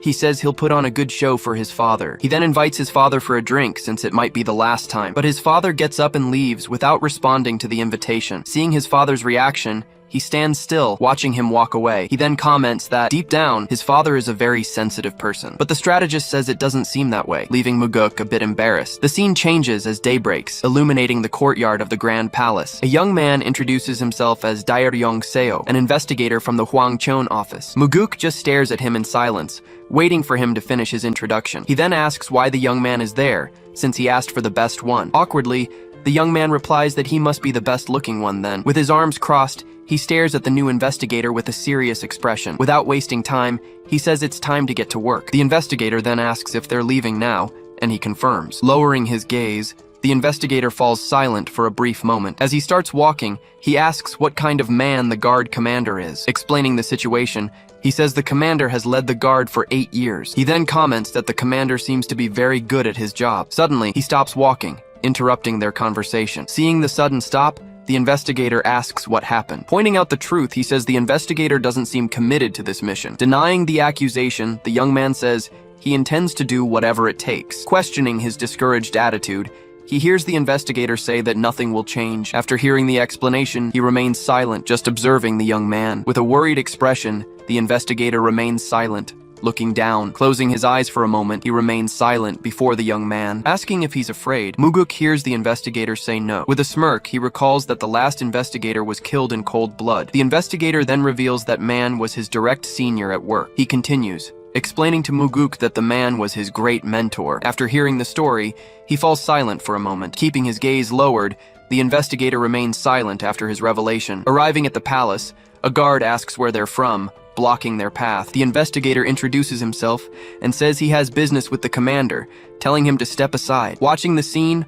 Muguk is impressed by the young man's sudden courage, but the guard is skeptical, saying he doesn't look special and needs permission. Just then, the investigator pulls an important document from inside his book. He shows the authorization, proving he has permission to enter the palace. The guard says he needs to report it, but the investigator says it's not necessary. Despite the order, the guard insists they can't pass without permission. Ignoring the order, he says it doesn't matter who they are in there. Surprised, the investigator can't believe the guard's audacity in ignoring the order. The guard continues, saying that without his title, he's nothing special. At that moment, Muguk steps forward and asks them both a direct question. Grabbing the guard, he asks if they know who he really is. Without hesitation, the guard replies that, yes, of course he knows who he is. With a smirk, he says the situation has just gotten much more interesting. He then asks if the guards really have the nerve to face him there. With a swift blow, he strikes both guards, knocking them aside. Shocked, the guards are left on the ground, unable to get up. The investigator stands frozen, just watching the two fallen men. Seeing the young man standing there, he asks if he's going to lead the way or not. Inside the palace, several armed men ready for a fight appear. Holding the authorization, the investigator shouts that they are obstructing an official investigation. But the men don't flinch, they just keep staring at the two in silence. Suddenly, a man asks who is causing trouble in his territory. Introducing himself, the investigator demands the man identify himself as well. The man introduces himself as Dango, captain of the 1st Division. Whispering, Muguk warns that he's one of the guard's most ruthless captains. Seeing the young man's silence, the captain asks if he's lost his tongue. Gathering his courage, the investigator warns him to watch his tone, but the captain challenges him, and the investigator threatens to arrest them all for obstruction. Mocking the threat, the captain asks if he's really going to be arrested. Laughing out loud, he continues to mock the situation, enjoying the scene. Watching the reaction, Muguk lets out a slight laugh at the captain's audacity. He says he almost wet himself in fear, but invites the young man to try. Not knowing what to do, the investigator just stares at the situation, speechless. Stepping closer, Muguk greets the captain, saying it's good to see him again. With a handshake, he recalls that the last time was at the banquet. Suddenly, he squeezes the captain's hand hard, crushing his fingers. Feeling the pain, the captain bares his teeth, furious at his action.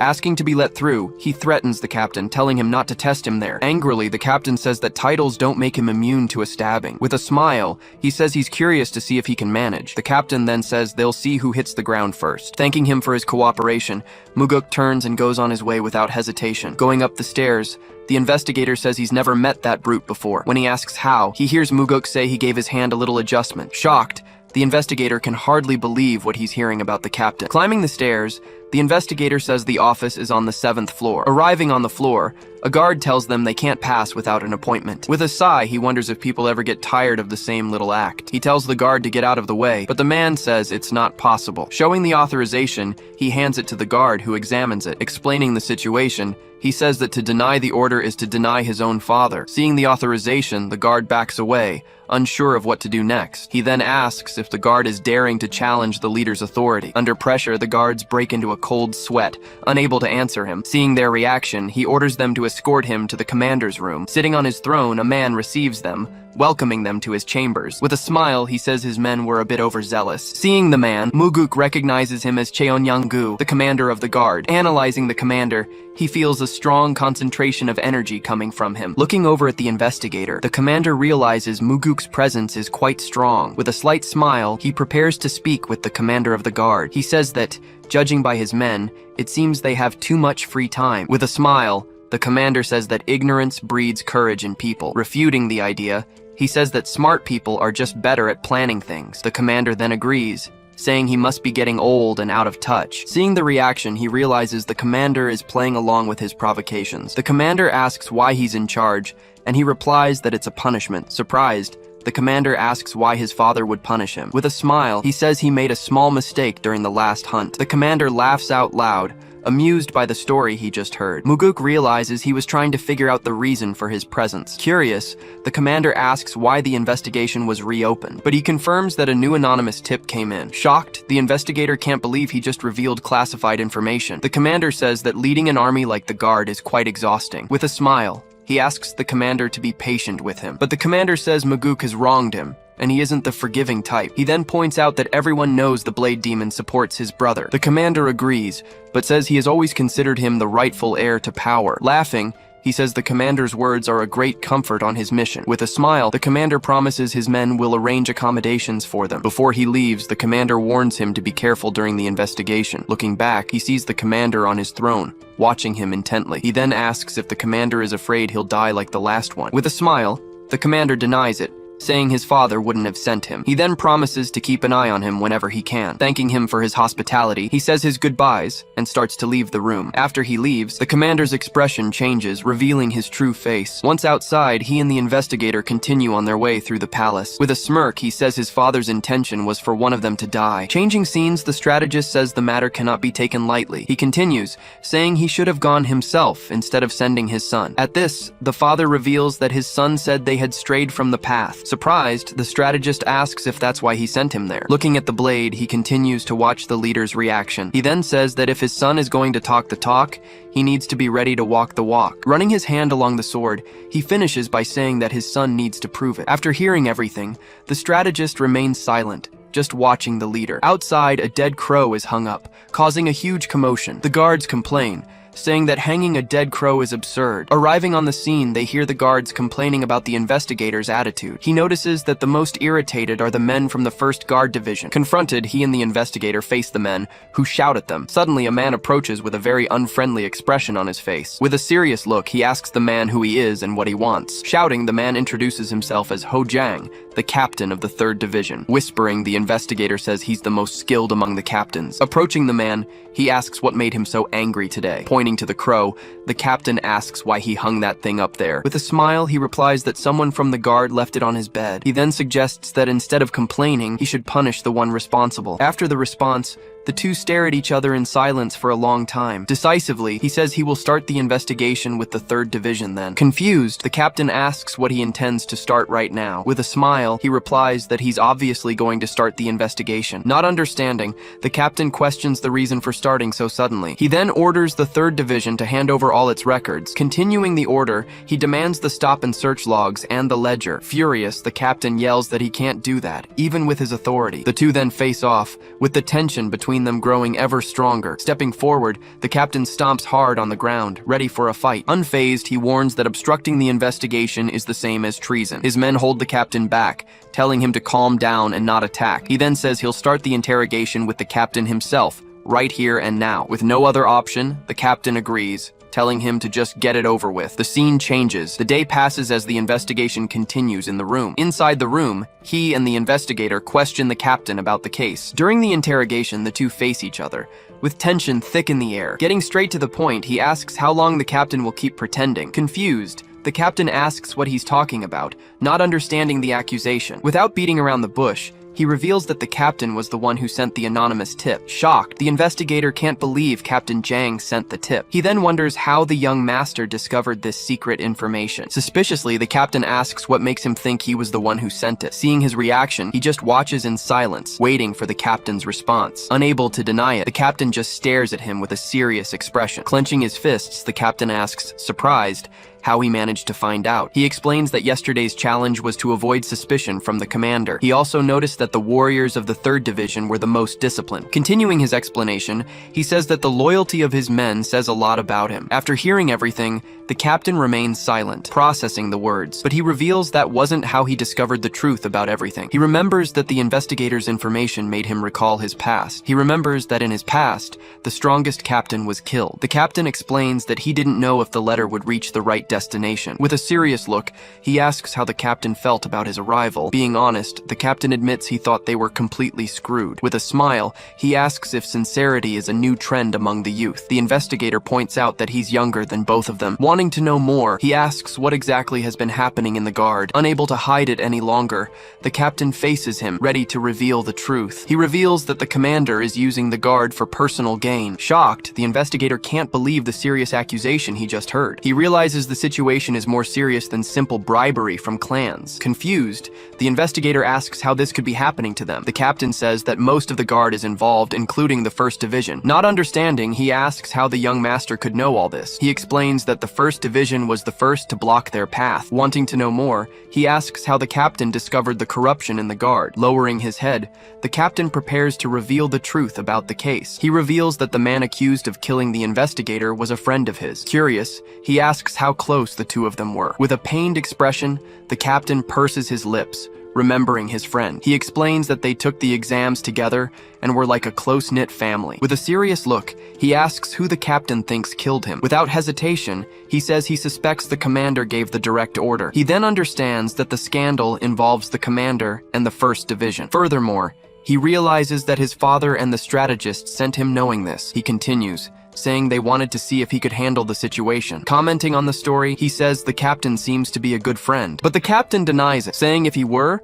he would have acted when they killed him. After hearing everything, he and the investigator remain silent in the room. Thanking him for his honesty, he praises Captain Jang for his great bravery. Surprised, the captain is left speechless by the thanks he just received. With tears in his eyes, he cries upon hearing Muguk's words about him. Watching the scene, the investigator and Muguk remain silent in the room. Seeing the two of them, he says he feels a sense of hope to put everyone on the right path. He continues to watch the captain crying and the investigator with his gaze lowered. He says the cult of his dreams is one where good men have power. With a hand on his chest, he promises that he will save the innocent this time. He finishes by saying his goal is to defeat those who deserve it and save the innocent. The investigator says he's very different from the rumors. Curious, he asks the investigator to explain what he means. The young man reveals that people say he's not fit to be the next Cheonma. Seeing the young man, he just stares at him in silence after the revelation. With a smile, he says that could be a compliment in disguise. He continues, saying that being fit doesn't seem like a good thing to him. With a distant look,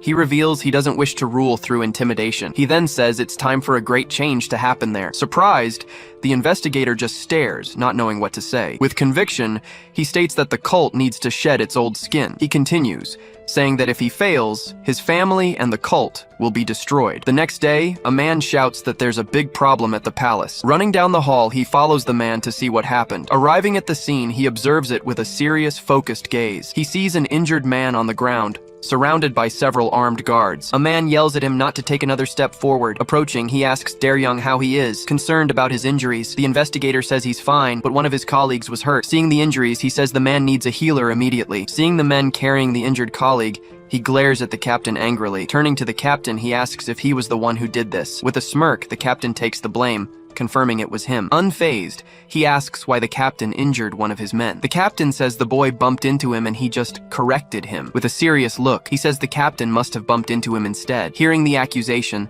the captain just stares at him with a suspicious look. With a laugh, the captain agrees that his summary of the situation was accurate. He then accuses the captain, saying the right word is poison. Surprised, the captain asks what he meant by that word. Explaining further, he says the captain's people are nothing to him. Confused, the captain asks what he's talking about, not understanding at all. He accuses him of killing cult members the previous year. With a smirk, the captain says there's no shortage of idiots who disrespect the guard. Warning the captain, he says he has the authority to execute anyone. Surprised, the captain just stares, not believing the threat he just heard. After the threat, the hallway falls silent for a brief moment. Laughing, the captain doubts he has the guts to follow through on the threat. He realizes the captain cares too much about appearances. According to him, the captain acts tough, but doesn't understand the truth. Taking a step, he moves, and the captain's men react. Seeing the men get ready, he advances, undeterred by the threat. The captain threatens him, saying that messing with them is messing with the guard. With a smile, he says that at least he isn't hiding behind others. Showing his hand, the captain says he got lucky today, but it won't happen again. Proposing a deal, he says he won't use his right hand either. Surprised, the captain just stares at him, not believing what he just heard. Mockingly, he asks if Muguk will cry to his father if he gets hurt. He promises, swearing he won't hold him responsible, even if he dies in the fight. With a smile, the captain prepares for the coming fight. Shouting, he accepts the challenge and draws his sword, ready to fight. The investigator warns that Captain Go fights just as well with his left hand as with his right. With a slight smile, he understands why the captain accepted the challenge. Drawing his own sword, he prepares for the duel against the captain. Surprised, the men watch the two warriors prepare for combat. Charging forward, he attacks the captain with a swift and powerful sword strike. The impact of the blow throws all the men back, clearing a space. The captain manages to block the attack, the blade close to his face. Seizing the opening, he leaps and spins, disarming the captain with a kick. With a focused gaze, he watches the captain's sword fly through the air. Without wasting a moment, he catches the captain's sword in mid-air. With a swift motion, he attacks and slashes the men's arms. Screaming in pain, the captain reels from the impact of the strikes. Without hesitation, he lands a punch on the captain's face, sending him flying. With the sword, he strikes the captain hard on the head, knocking him out. Seeing the captain down, the men rush forward to protect him from further attacks. Shocked, the The investigator screams in despair at the scene he just witnessed. Seeing the men advance, he just stares at them with a serious look. With a single strike, he slits the throats of all the men at once. After the attack, the men fall to the ground, lifeless, before him. Surprised, the other guards and the investigator are shocked by the scene. Pointing his sword, he says their crime is treason, and there is no forgiveness. Seeing his gaze, one of the men begs for mercy. Terrified, looking at the fallen captain, he prepares for his next move. With a fixed stare, he approaches the captain, ready for the interrogation. He then asks if the captain knows what happened to the families. With a bruised face, the captain just stares at him, unable to answer. He says the captain didn't think twice before committing his crimes. Begging for his life, the captain says he made a terrible mistake. Telling him to shut up, he stomps hard on the captain's head. After the stomp, the captain is finished, with no chance of escaping his punishment. Shocked, the other guards just watch the scene, not believing what they saw. Seeing the scene, the investigator is also frozen, not knowing what to do. Suddenly, a furious voice asks who he thinks he is to be killing people. Changing scenes, a woman plays an instrument, creating a calm and serene atmosphere. In a flashback, a woman dances while another person watches her closely. Back in the present, the commander pours a drink, ready to talk. He says he heard about the incident with his men, and Muguk confirms it. Placing the bottle on the table, he says he had no choice but to use him. Muguk says he was his right-hand man, but he's already blaming him. Taking a drink, the commander ignores the accusation and calmly continues the conversation. He says he understands, but questioning the captain's death would be complicated. Putting the glass on the table, he proposes they just forget the matter. With a smile, he says that 3 subordinates for a captain's life is a fair trade. Thanking him for the gesture, he prepares to continue the negotiation. He says he agrees to resolve it peacefully, but there's a problem. Surprised,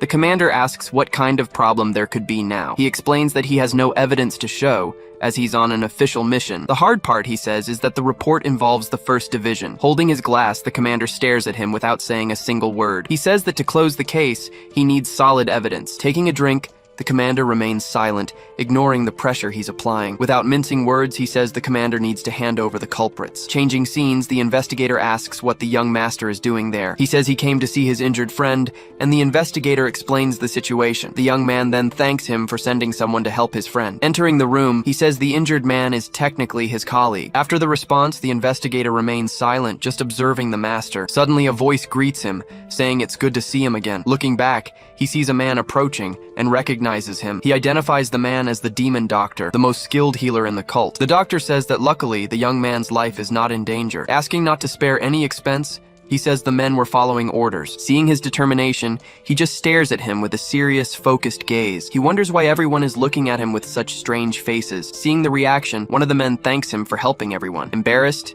he just coughs, unsure how to react to the thanks. The investigator asks what the commander said, and he reveals the plan. Shocked, the young man can't believe the commander betrayed his most beloved officer. He corrects him, saying that exploited would be the right word for the situation. The investigator asks what the plan is, and he says the bait has been set. Not understanding, the young man asks what kind of bait he prepared for them. With a smile, he says he'll let him know when the bait is taken. The investigator asks what to do, and he invites him for a drink. With no other option, the young man just stares at him with a thoughtful expression. With a smile, the investigator says that in that case, he'll pay for the drinks. Seeing his reaction, he just smiles, pleased with the young man's attitude. The next day, the demonic guard sends a large pile of documents. The investigator explains that they are murder records and promissory notes from the captain. With a smile, he says they finally took the bait he laid. He asks the investigator to find the smartest member of the 1st Division. Saying he's going to find the commander, he promises to buy the young man some time. Back in the throne room, he says evidence has emerged from the residence. The commander says that's a huge relief and invites him for a drink. But he reveals that, unfortunately,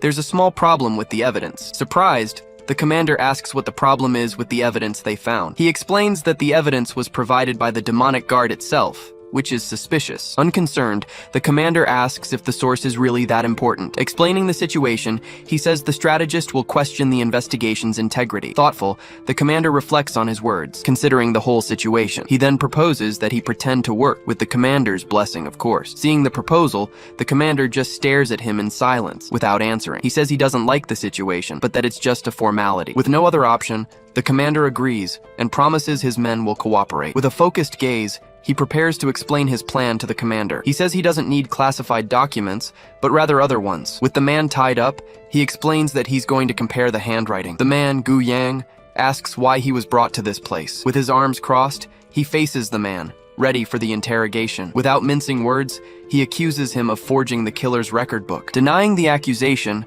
the man says he doesn't know what he's talking about. He says he understands the man was just following orders from his superior, but the man continues to deny it, saying he never received such orders. With an understanding look, he says he understands the fear he's feeling. After listening, the man just stares at him with a worried expression on his face. Suddenly, he says the man is free to go, completely surprising him. He explains that he won't torture him, since he was just following orders. After releasing him, he stares at him in silence for a brief moment. He warns him that even if he lets him go, Cheon-young will kill him anyway. Confused, the man asks what he meant by that threat. He explains that the commander will think he betrayed him if he leaves unharmed. With a smile, he says the commander will assume he told him everything. Finally, he says the man knows what the commander is capable of. Reporting his findings, Young-seo confirms that Cheon-young-gu ordered all the attacks. With his arms crossed, Muguk just listens in silence, showing no reaction. Young continues his report, saying they treated the murders like a simple game. He adds, concerned, that Commander Cheon-young will certainly not allow himself to be taken. Muguk keeps a fixed gaze, listening to the entire explanation without changing his expression. Responding firmly,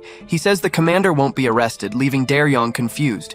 He then coldly declares that he won't arrest him, but rather take his life. Completely shocked, Young-seo can't hide the astonishment on his face. Muguk then explains that arresting Cheon-young would make his dangerous brother, Cheon-pa, take action. According to him, the old man wouldn't stand by, which would complicate things even more. He then details how Cheon-pa would forge evidence and blame someone else. The conclusion is that if Cheon-young lives, many more people will end up dead. Muguk also warns him that not even he would escape the inevitable purge to come. But with the commander's death, he says everything changes and they only need the proof. Swallowing hard, Young asks if he's sure, because the Blade Demon will come. Standing up, Muguk says that Cheon-pa isn't the type to waste his life on revenge. As he walks away, Young-seo asks where he is going now. With a smile, he reaffirms that, as he said, he's going to kill the Lord Commander. Utterly surprised, Young asks if he intends to do it right at that moment. Elsewhere, an old man thanks Muguk for finally closing the case. Saying he's happy, the old man admits that his departure makes him a little sad. Muguk promises not to forget the favor,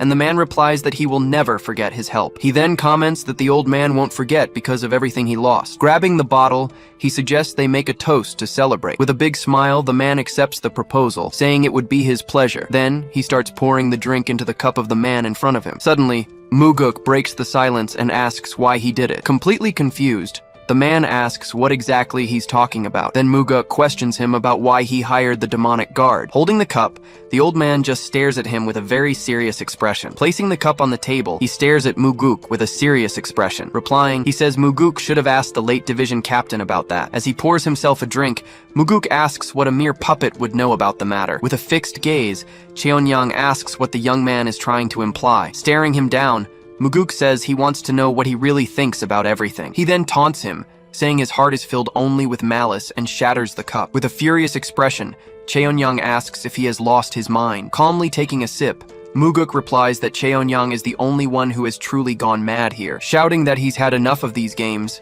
Cheon-young unleashes his power, destroying the entire table. Amidst the flying debris, Muguk remains seated, not moving a single inch. The two then stare each other down, ready for the confrontation that is about to begin. Then, a blade emerges from Cheon-young's staff, and he stares back with a confused expression. Ignoring the weapon, Muguk simply finishes what's left of his drink. He then prepares for a counterattack, channeling his own energy for the strike. Shocked, Cheon-young asks how he did that upon seeing his own cup shatter by itself. Getting to his feet, Muguk faces Cheon-young-gu, the Lord Commander of the Demonic Guard. He then places him under arrest, accusing him of abuse of power and conspiracy to commit murder. Completely bewildered, Cheon-young starts to say that this whole situation is absurd. Just then, he feels the blade piercing him and screams that this isn't an arrest. Muguk informs him that he will be executed either way and tells him to go quietly. Gripping the hilt of his sword, he prepares to end it all. With a single strike, he pierces Cheon-young's chest without any hesitation. Utterly shocked, the commander says he had no idea he possessed such power. He adds that he didn't know the young master was hiding so much strength. With no strength left,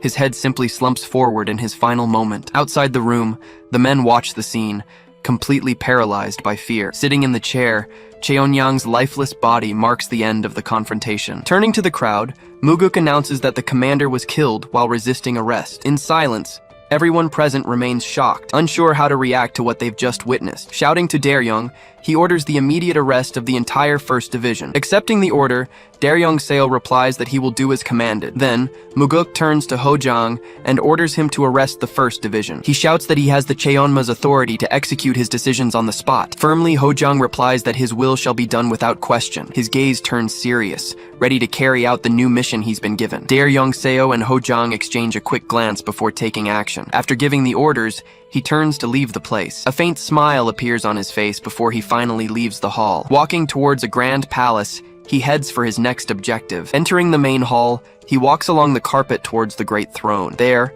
Cheonma awaits him, seated and accompanied by Myung-sama and Cheonpa. He continues walking through the long hall, getting closer and closer to the leader. His face remains serious as he approaches the cult's leader. Beside the throne, Cheonpa watches the young man's arrival with great attention. His watchful gaze follows every step Muguk takes towards them. He stares back, maintaining the same serious expression without looking away. Standing before the throne, Muguk bows to the leaders present in the hall. Watched by Myung-sama, he positions himself to speak formally with them. Staring straight ahead, he prepares to give his official testimony. Then, Cheonpa greets him, saying it's been a long time since they last saw each other. Confirming this, Cheonpa calls him by name very directly. Muguk then says he would like to explain all the recent events, but Cheonpa replies that it's all in the report, and Muguk insists on telling him in person. He then waits in silence, expecting permission to continue speaking. Remaining serious, he awaits Cheonpa's response to his insistent request. In the background, Cheonma and Myung-sama just observe the interaction between the two. Beginning to speak, he reveals that his investigation uncovered serious crimes committed by Cheonpa's brother. Cheonpa listens intently as Muguk continues to provide the details of his investigation. Afterward,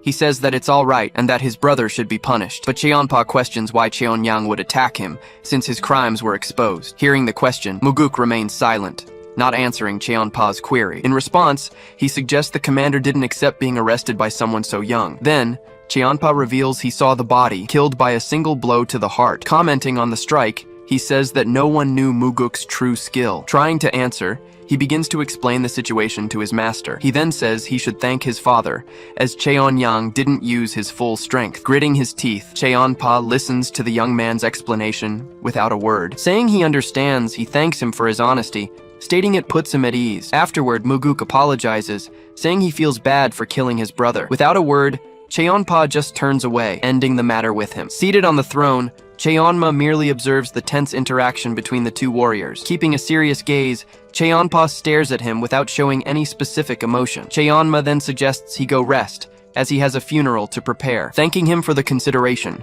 Cheonpa gives a respectful bow toward the throne. After saying his farewell, he turns and begins to leave the hall. With their backs to each other, the two warriors end their tense encounter. Watching Cheonpa walk away, he remains silent in the great throne room. Returning to his position, he turns to face the leader Cheonma again. At that, Myung-sama congratulates him, saying his work and the evidence were excellent. Myung-sama then asks if he happened to get injured during the mission. Smiling, Muguk replies that he's fine, thanks to the care of his father and master. Looking closely, Myung-sama says he can't help but feel something is different. Muguk asks what it is, but he just tells him to forget it. Soon after, a guard approaches, carrying a long, well-decorated box. Arriving in front of him, the guard says the Supreme Commander has decided to reward him. As the box is opened, a large, imposing sword is revealed to everyone. Surprised, Muguk recognizes the weapon, unable to believe what he's seeing. Myung-sama then explains that it's the famous Black Demon sword. Holding the blade, he's informed that it is a sacred weapon of the cult. With a slight smile, he finally holds the powerful sword in his hands. He then says he feels honored, but that another blade would suit him better. Cheonma then states that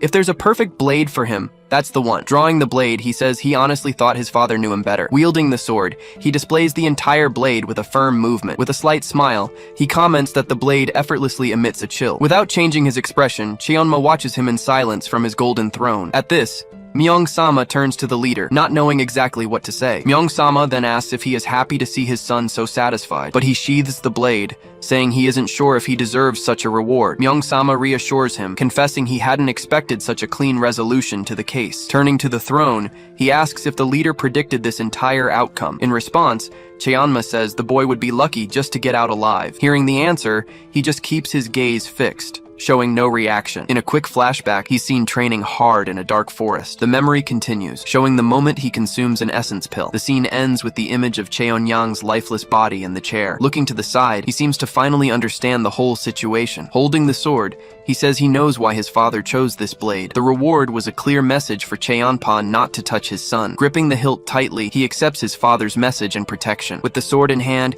he thanks his father for the generous reward. Completing his thanks, he says he understands the meaning behind the gift. From the throne, Cheonma just watches him in silence, showing no reaction. Afterward, Cheonma dismisses him, and he just cracks a slight smile. Once outside, Cheonpa calls out to him, asking him to keep him company. Unsurprised, he just looks in the direction of the voice that called him. The scene changes to a garden, where he finds Cheonpa waiting for him further down. He remarks that the old fox wouldn't leave without saying a single word. Getting closer, he approaches to finally meet the Blade Master. The two stare at each other seriously, with the tension rising between them every second. Sitting beside him, Muguk hears Cheonpa say the summer will be hot. Imagining the scene, Cheonpa shouts, calling him an inexperienced, scheming brat. He continues the verbal assault, questioning how he dared to take his brother's life. Filled with rage, he threatens to tear his body limb from limb. Then, he swears to scatter all the pieces over his deceased brother's grave. In this scene, Muguk just grits his teeth, enduring the immense pressure of the confrontation. The two face off, preparing for a direct and extremely violent fight. With a hateful smile, Cheonpa bares his teeth, full of confidence in his victory. Snapping out of the fantasy, he smiles, pleased with the idea of that furious scene. At that, he asks if that shouldn't have been his line in that moment. But in his version, Muguk blocks his hand, preventing him from drawing his sword. Shouting in anger, he curses him for undermining the cult's order for personal gain. He then threatens to break all his bones if he defends his corrupt brother. Smiling back, Muguk asks if that was the response he was expecting. Utterly shocked, Cheonpa is left speechless, staring at the young man in pure astonishment. Suddenly, he starts laughing loudly and uncontrollably right there. The laughter continues, leaving Muguk with his teeth clenched and the guards confused. Gradually stopping his laughter, he starts speaking to Muguk again. He then says Muguk could have spared some of his dignity. Replying to the master, he says his intention was to resolve everything peacefully. But he explains that his brother crossed a line and went too far. Saying he understands, Cheonpa just nods his head in agreement with the explanation. He then looks back at him, maintaining a serious expression during the conversation. Afterward, he asks why Cheonpa allowed the corruption in the guard to continue. Without hesitation,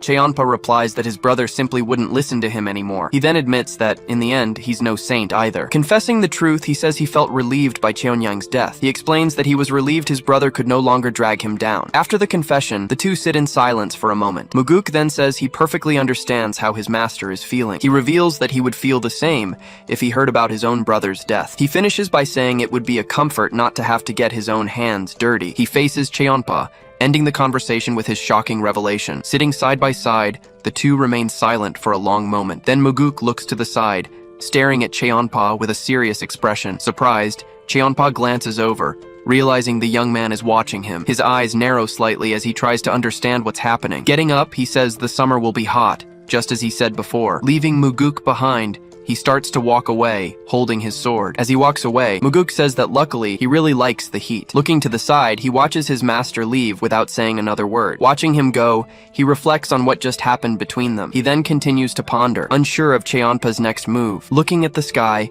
he wonders if Cheonpa will just leave everything behind. Regardless of what happens, he concludes that he has no regrets. In a dark room, he prepares to unsheath his new sword. Drawing the blade, he understands that the first moments are always critical. The blade then connects with him, forging a bond on a different level. Holding the new sword, it's explained that a poor connection limits its full power. Smiling at the blade, he introduces himself as its new and final master. The sword then reacts in his hands, showing a very strong initial connection. Determined to test it, he prepares to channel his energy directly into the weapon. He then begins to infuse all his energy into the sword's blade. Satisfied with the result, he says the sword is unique and that he already likes it. Ready to train, he takes a combat stance with his new weapon. Stomping his foot hard on the ground, he begins his intense swordsmanship practice. He then slams the sword into the ground, testing the power of the direct impact. Beginning his training, he says he'll use this sword technique for now. He then adds that he'll teach more skills, asking it to keep him alive until then. As time passes, he continues his training from day to night. Even late at night, he keeps training alone, showing no signs of fatigue. Watching him from a distance, and Lee spies on him while holding a tray of food. She then starts walking toward him, bringing his meal. After training, he appears, sweaty, holding the sword in one hand. The scene then shifts, showing the passage of time to a sunny morning. Opening the door, he is met with a completely unexpected scene. A crowd of elite warriors awaits him outside the room. Surprised, he wonders what the axe demons are doing there. Glancing to the side, he tries to figure out if they were sent by Cheonpa. They all stare at him with eyes that clearly show their intent to kill. Seeing the hostility, he realizes he's being silently attacked with energy. Unleashing their own energy, the group of warriors glares at him menacingly. Despite feeling the pressure, he stands his ground, not retreating a single step. Narrowing his eyes, he wonders if they mean to intimidate him in his own home. He then realizes he can use that energy to his advantage in battle. Clenching his fists, he prepares to use a special strengthening technique. Using the enemy's energy, he strengthens his body for the coming confrontation. Enduring the pressure, he says this is the perfect chance to strengthen his body. Gritting his teeth,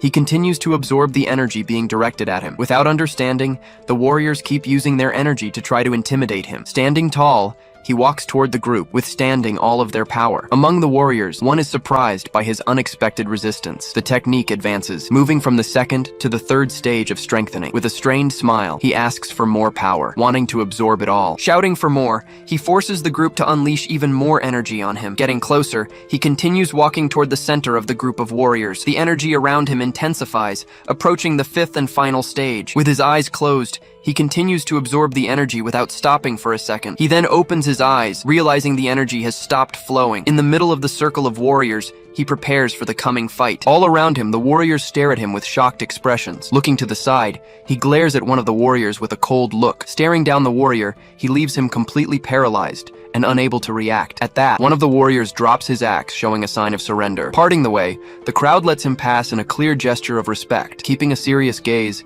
he observes the reaction of everyone around him. Then, he takes the first step, beginning to walk among the warriors. Walking among them, Muguk moves forward without showing the slightest sign of fear. With a smile, he says it seems he's earned the approval of the demons. Changing scenes, the throne room appears completely empty and silent. Now, in the throne room, he waits, standing before the main seat. Appearing behind him, Cheonma asks if he happens to desire that throne. Turning around, he replies that he doesn't want to be tied down to that specific chair. Then, his father asks if he's there to speak in circles again. Approaching the throne, Cheonma simply asks him to come closer. Standing before him, his father orders him to sit right there. After he sits, his father asks how the place feels. A wide shot of the hall shows the vast size of the place where they are. Looking to the side, he just observes the room in silence for a moment. An ancient and imposing statue in the corner of the large room catches his eye. Disappointed, he says he thought he'd be more excited, but he felt nothing. In response, his father says the exact same thing happened to him. Sitting on the throne, he listens to his father, unable to understand that feeling. He then reveals that the axe demons went there on their own. Surprised, the father asks if he knew that all along. He then explains that he started shaking as soon as he left them behind. At this, the father asks if he was perhaps afraid of them. Clenching his fist, he replies that he was afraid of his own misjudgment. He continues,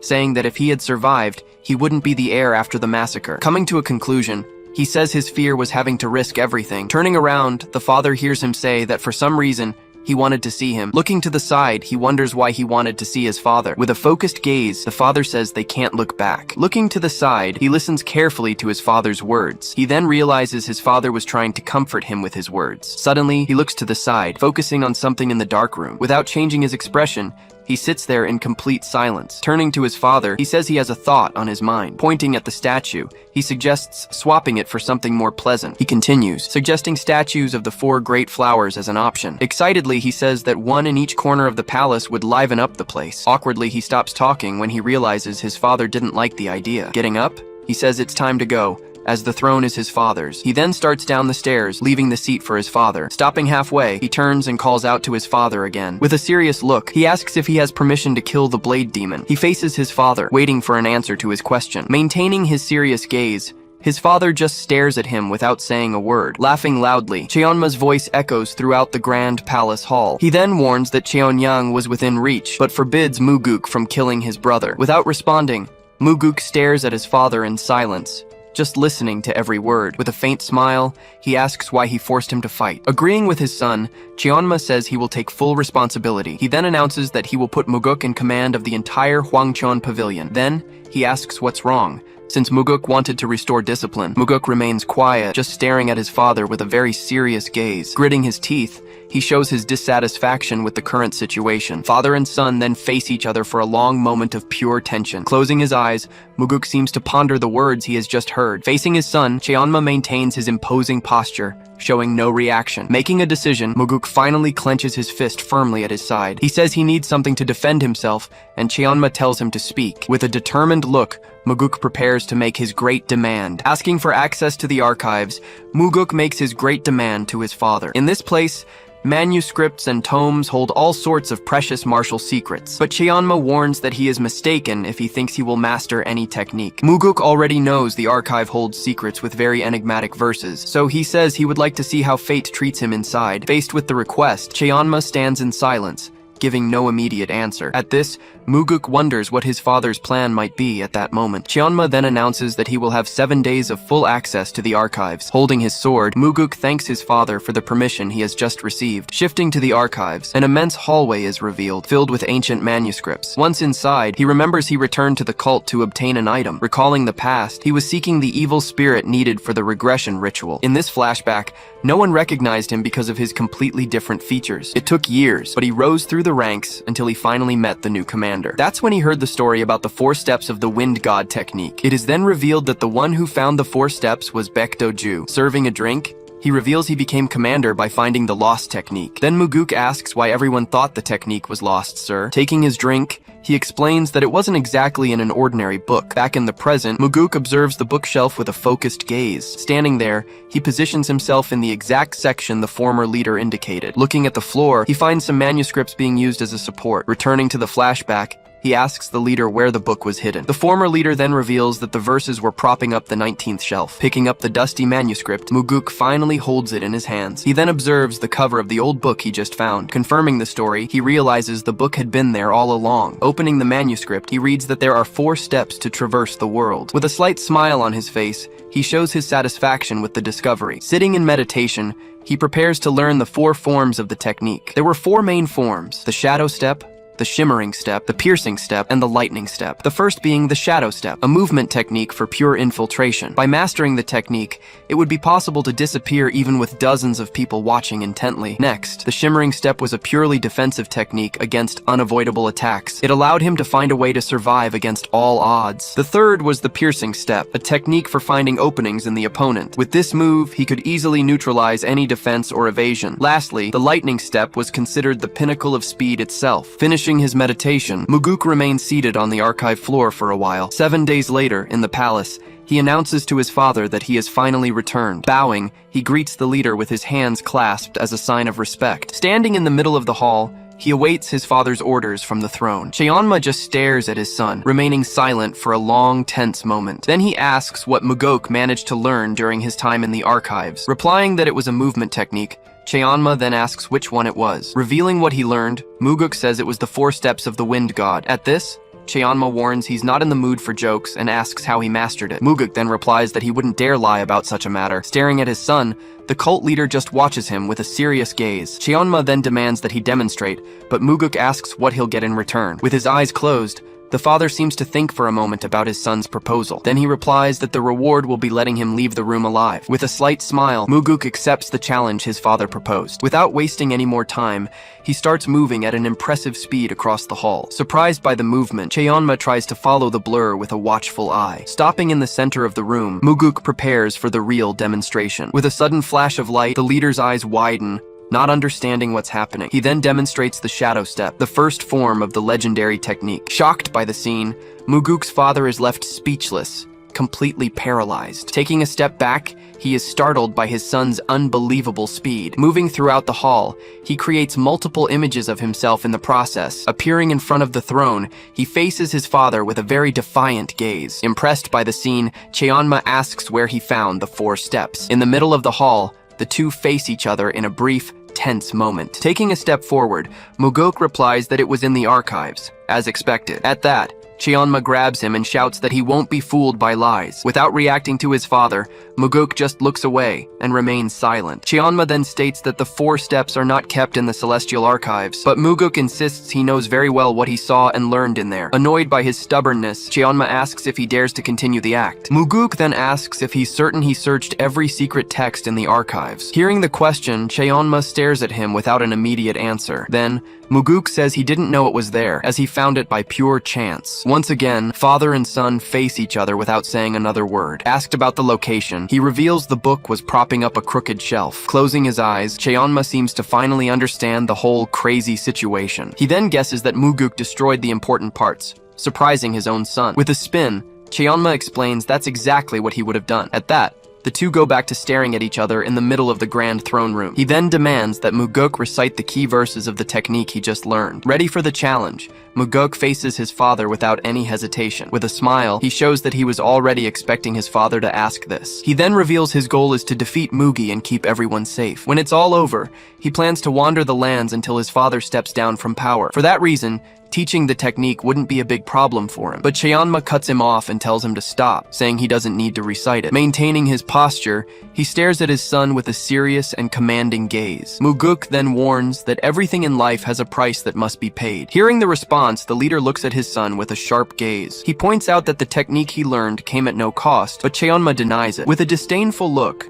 Cheonma remains silent in the face of that statement. Muguk then smiles and comments on the nerve his father has always had. Confirming what his father said, he states that he was playing the long game. At that, Cheonma tells him to name his price for the technique. Without hesitation, he prepares to reveal what he wants in exchange for the knowledge. He then reveals that he wants the knowledge of the divine art of demon protection. This secret self-defense martial art is knowledge exclusive to Cheonma. Shouting that it's impossible, Cheonma says the art is only for him and his successor. Muguk then suggests his father could teach him very discreetly. Surprised by his audacity, Cheonma asks what he just said. He then explains that the art is defensive and no one would ever know the secret. Hearing the proposal, Cheonma just stares to the side without giving an answer. Saying his goodbyes, he tells his father to send someone for him if he changes his mind. But Cheonma interrupts him and says that the 4 steps come first. Turning around in surprise, he questions if his father is really going to teach him the forms. With a smile, Muguk asks if he'd like the technique to be taught now. At this, Cheonma asks if his son trusts him so much, even if he doesn't reciprocate. Without hesitation, he says he has no fears or suspicions about the proposal. Finishing the sentence, he says his father wouldn't stoop so low in front of him. Hearing the answer,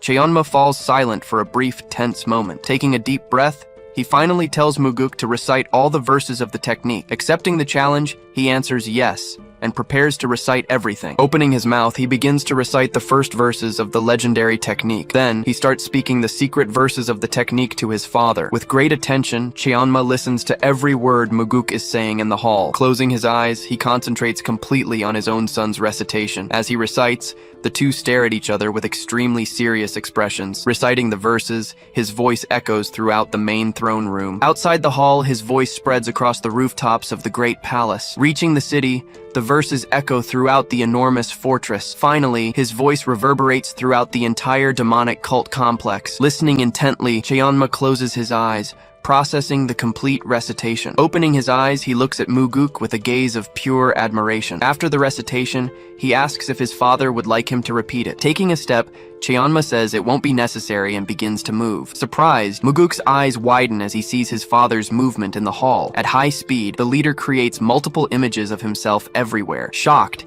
he realizes his father's movement is completely different from his own. This makes him question if there's something special in the interpretation of the technique's verses. Disappearing and reappearing, Cheonma demonstrates his total mastery of the technique. Stopping suddenly, he admits that it is truly an exceptional technique. Looking to the side, Muguk remains silent, just watching the scene. Then he wonders if Mugi could defeat his father with the technique. Next, Cheonma announces he will pass the divine art of protection onto him. Shouting yes, Muguk shows his excitement to finally learn the technique. Changing scenes, he appears with a bruised forehead without saying a word. Angry, Enli shouts she'll find whoever did that, but Muguk reveals the truth. Speechless, she stares at Muguk, not knowing how to react to the revelation. Returning to the meditation scene, he finally manages to master the new technique. With a sigh, he confirms that he has successfully learned the art of protection. In another flashback, he tells his father that they now have a secret. Before he can finish, Cheonma hits him with a precise flick on the forehead. Making a gesture, he warns his son not to push his luck. Enli then asks why he doesn't go,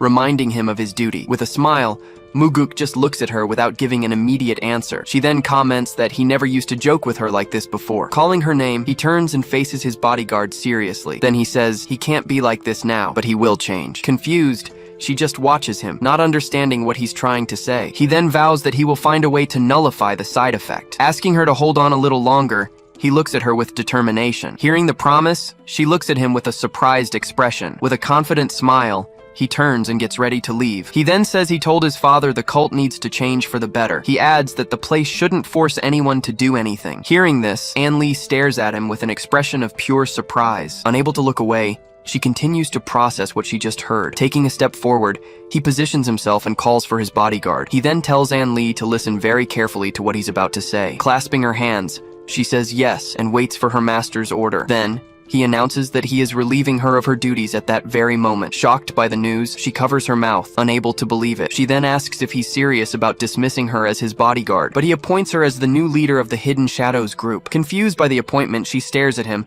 not understanding what's happening. She then says she's never heard of a group with that name in the cult. With a smile, he confirms she's right, as it will be a new group. She questions being appointed to a non-existent role, so he rephrases. Asking if she accepts being the leader, he makes the official invitation to Anne. The two then look at each other for a moment, waiting for her answer. Clasping her hands, she accepts the offer with honor, calling him a good master. The scene changes to a bustling city, with people walking everywhere. Elsewhere, a group of mercenaries gathers for a new mission. With his arms crossed, Muguk recalls that creating the unit isn't so easy. He then reveals he will use a past incident to get money. Introducing himself as Dang Yang, the leader warns that the mission is dangerous. He then threatens that anyone who steps out of line will die by his hands. Approaching, he asks if he can count on Muguk's skills. Muguk then asks if he'll acknowledge him if he happens to take him down in a fight. Annoyed, the leader tells him not to be arrogant and threatens the young man. Unfazed, he says he won't cause any trouble as long as he gets paid. Keeping a fixed gaze, he just stares at the leader without showing any reaction. Then,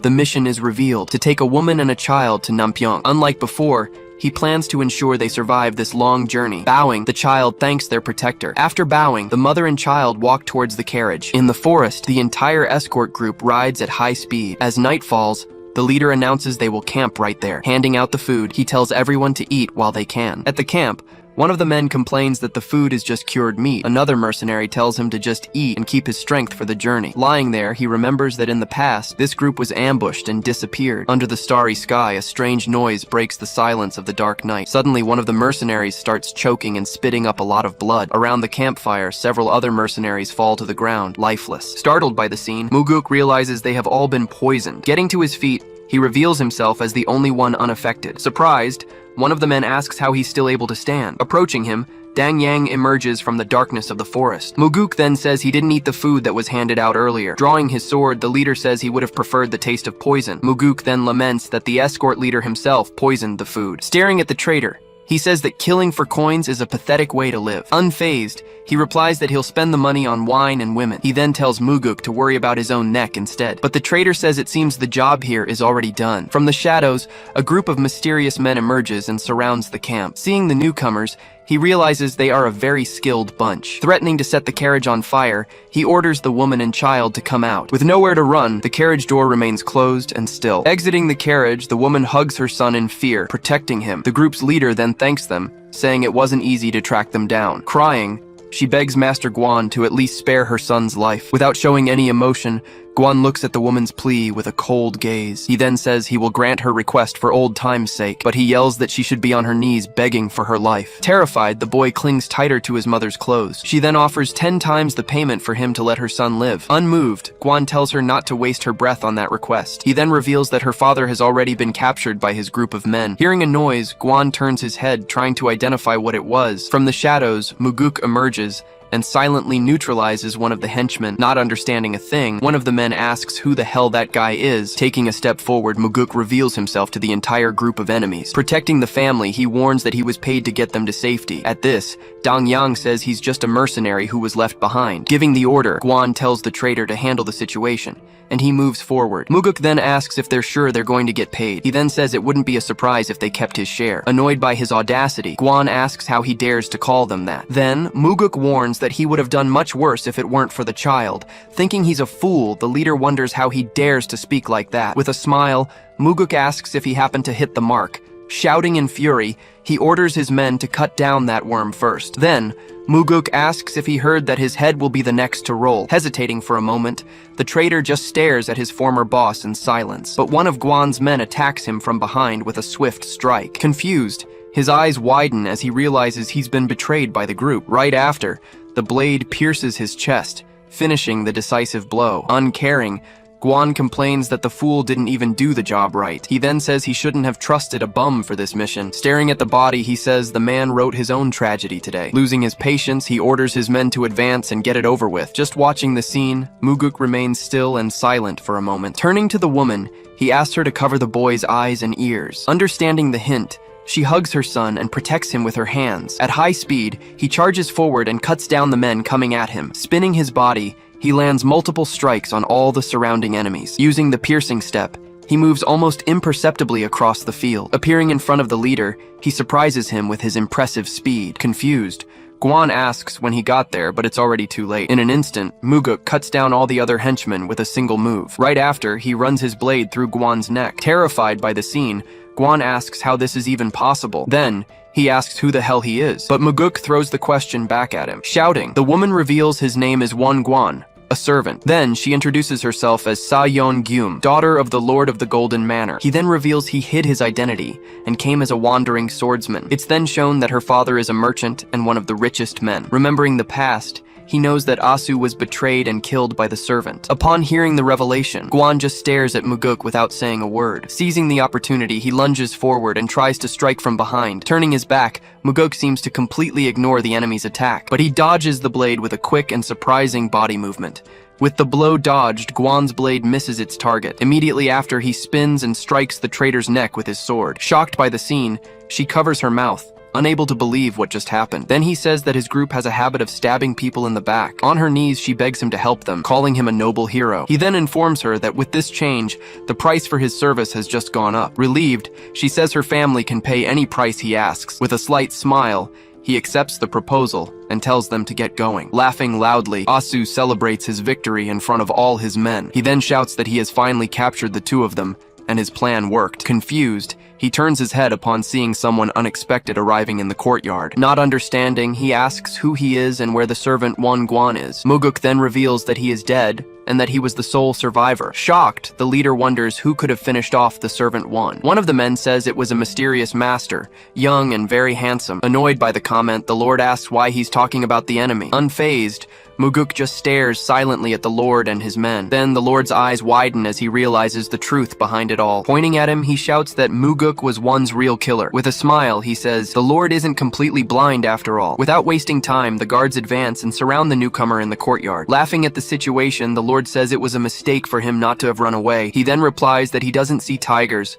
but mutts everywhere. Standing with his sword, one of the guards glares at the woman and child. Shocked by the situation, the lord is left speechless, just watching the scene. He then realizes that Muguk came here and shows no fear. At that moment, he's certain that this was no ordinary swordsman. Changing his tone, he asks for his name and invites him for a drink. But Muguk tells him to stop the pleasantries and do what has to be done. Clenching his fist, he gives the order for all his men to kill him. Charging all at once, they run toward Muguk to begin their attack. Unfazed, he grips the hilt of his sword and readies himself. In an instant, he rushes forward and cuts down everyone in his path. Surprised, one of the guards wonders how he can be so fast, but before he can react, his head is sliced off by a clean strike. Moving like a blur, he continues to cut down all the enemies there. With a focused gaze, he clears the path with his sharp blade. Finally, he holds his sword, with the blood of his foes dripping from it. Amidst the carnage, his blade remains steady, stained with enemy blood. Shocked by the scene, the lord's eyes widen, unable to look away. Facing the pile of bodies, Muguk stares at the lord with a serious expression. Understanding nothing, the lord asks who he really is. Great master. Wiping his blade, he says he's just a mercenary with a nose for money. Believing the story, he asks how much money it would take to satisfy him. With a smile, he says it seems the lord has quite a fortune. He then confirms that he has enough coins for a new life. Muguk then asks why he would steal his master's money instead of just using it. Annoyed, the lord bites his lip,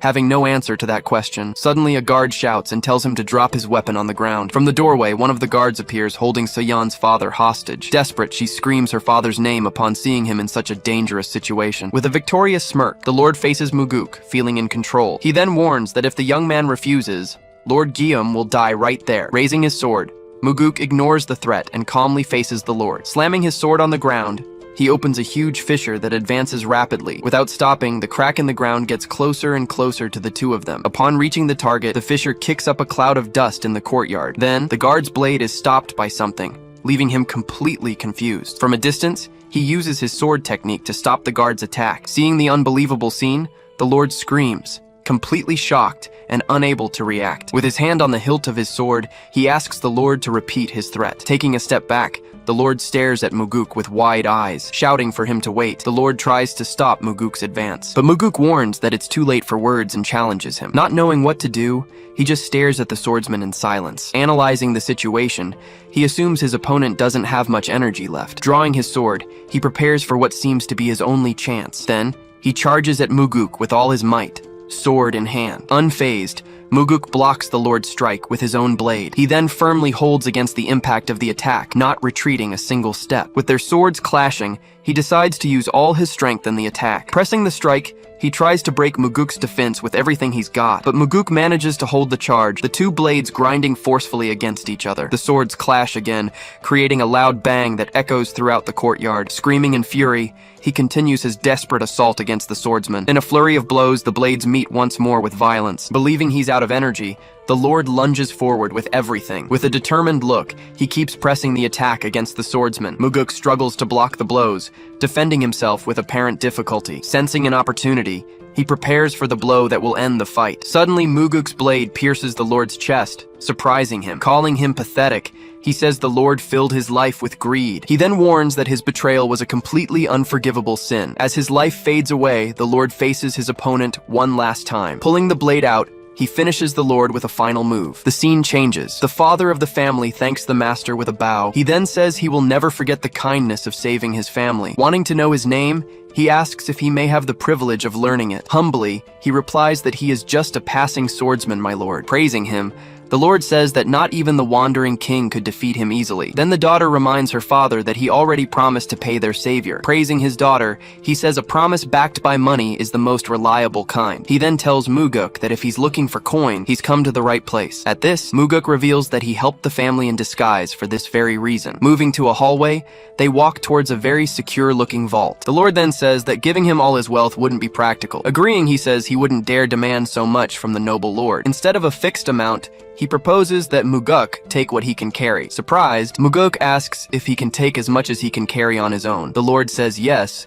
but he can't use a cart or any help. Muguk then warns that he might leave with more than the Lord thinks. Unconcerned, he replies that it's fair to reward him with that amount. Hearing the response, Muguk just stares at the Lord without saying another word. Bowing, he humbly accepts the proposal made to him. As the door opens, a loud bang echoes throughout the hallway. Facing the open door, Muguk prepares to enter the enormous vault. Taking a step, he enters the darkness of the vault without any hesitation. He then walks alone through the dark corridor, disappearing into the total gloom. Watching the scene, the father and daughter stand still at the vault's entrance. She then asks if her father is sure, as he might take a lot. The Lord replies by asking if there's anything in there more valuable than the two of them. Placing a hand on her shoulder, he says that having them safe is enough. Moved by his words, she just looks at her father with an emotional gaze. She agrees that he is strong, but the Lord says he is no ordinary man. He then explains that it wasn't just the young man's skills he noticed. He reveals that he has never met someone so young with such a calm presence. Explaining his logic, he says that money can be earned, but a connection cannot. Upon hearing the explanation,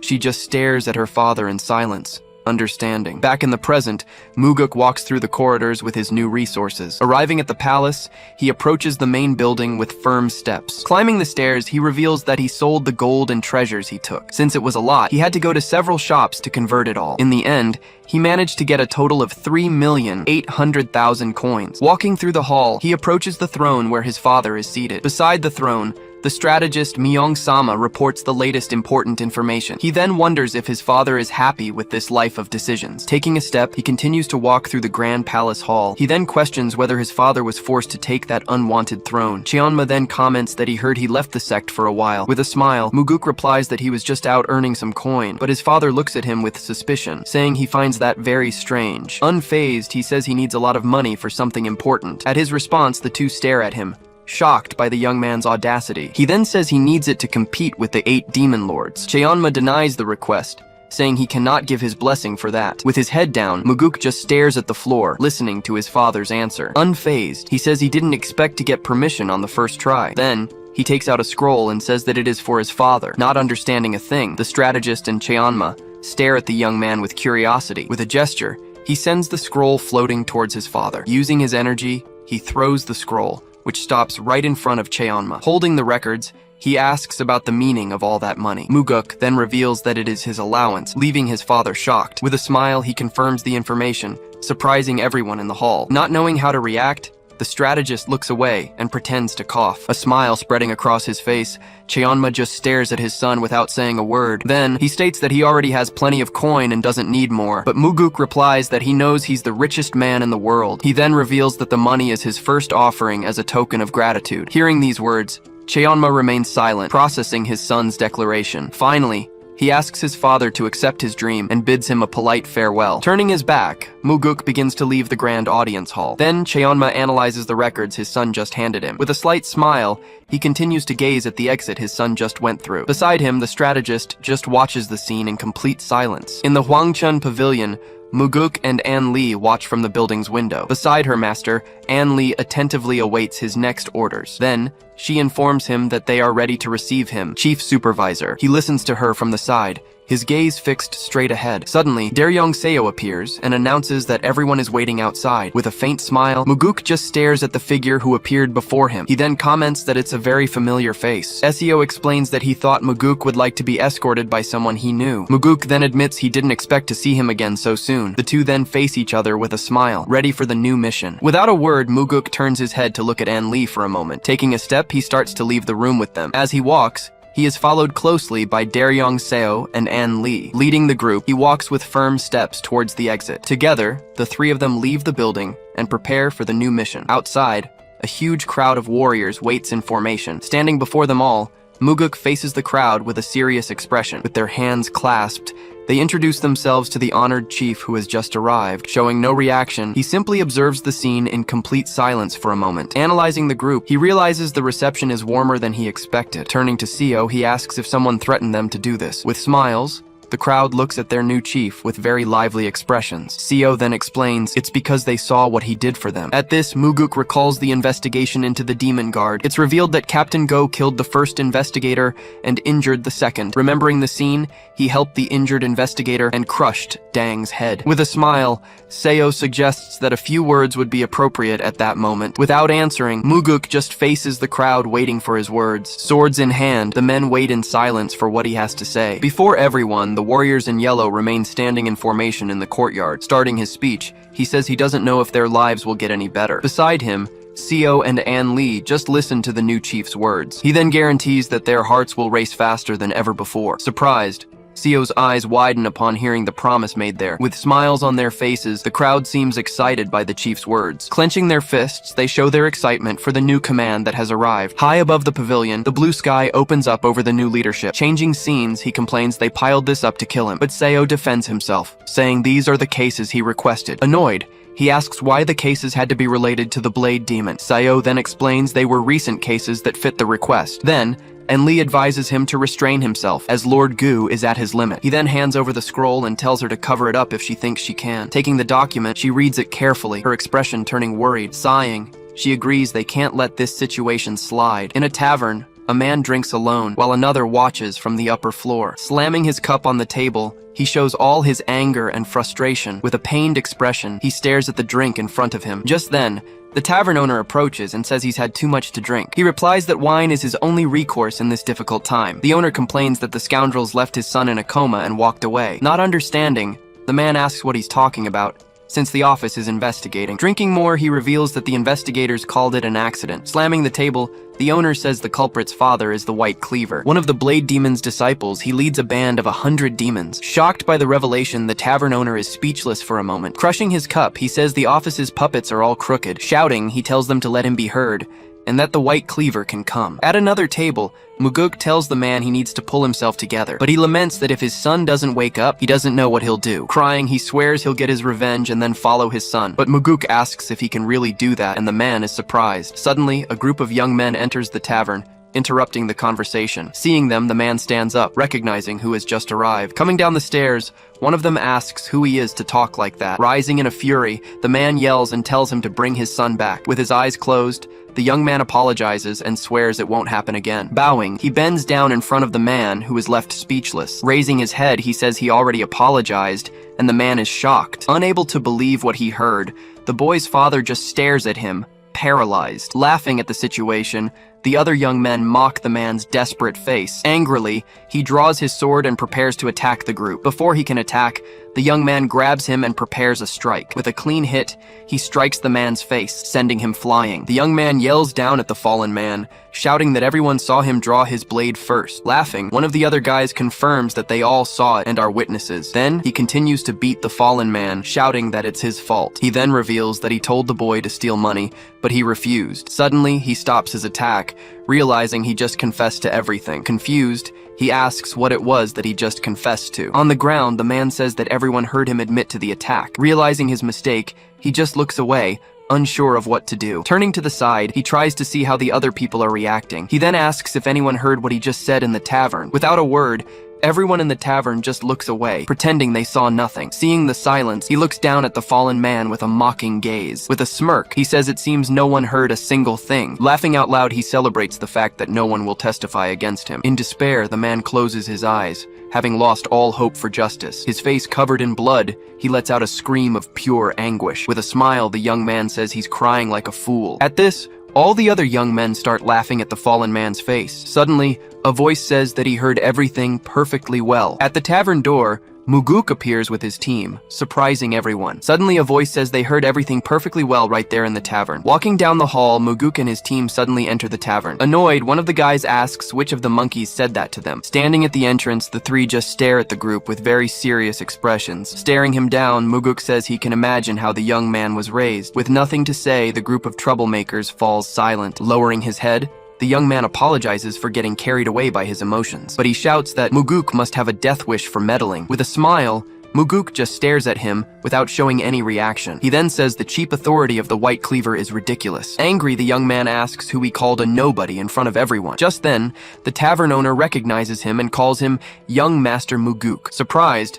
everyone in the tavern wonders what he could be doing there. Shocked, the young man asks if he is the son of the Supreme Commander. Muguk then tells him to relax, as he's there as the pavilion's supervisor. At this, An Li says that should give him more reason to worry. Clasping his hands, the young man begs for forgiveness for not recognizing a nobleman. Muguk says that, judging by his actions, he's already a grown man. He then realizes the young man is smart enough to know when to bow. As he tries to leave, he's stopped by Muguk, who says he has business there. Surprised, the young man asks what kind of business he could have with him. With a serious look, Muguk just stares at the young man without a word. He then reveals he's there because of the assault he was involved in. Defending himself, he says he was already declared innocent by the officials. But Muguk informs him that he has decided to reopen the investigation into the entire case. Listing the crimes, he accuses him of extortion, robbery, and attempted murder. He then adds that, on top of everything, the young man also beat up the victim's father. With a look of disgust, he announces the penalty of 20 years in prison. Shocked, the young man asks if it's 20 years, not believing what he heard. He then tries to defend himself, saying it was just a training session that went wrong. He then reminds him that,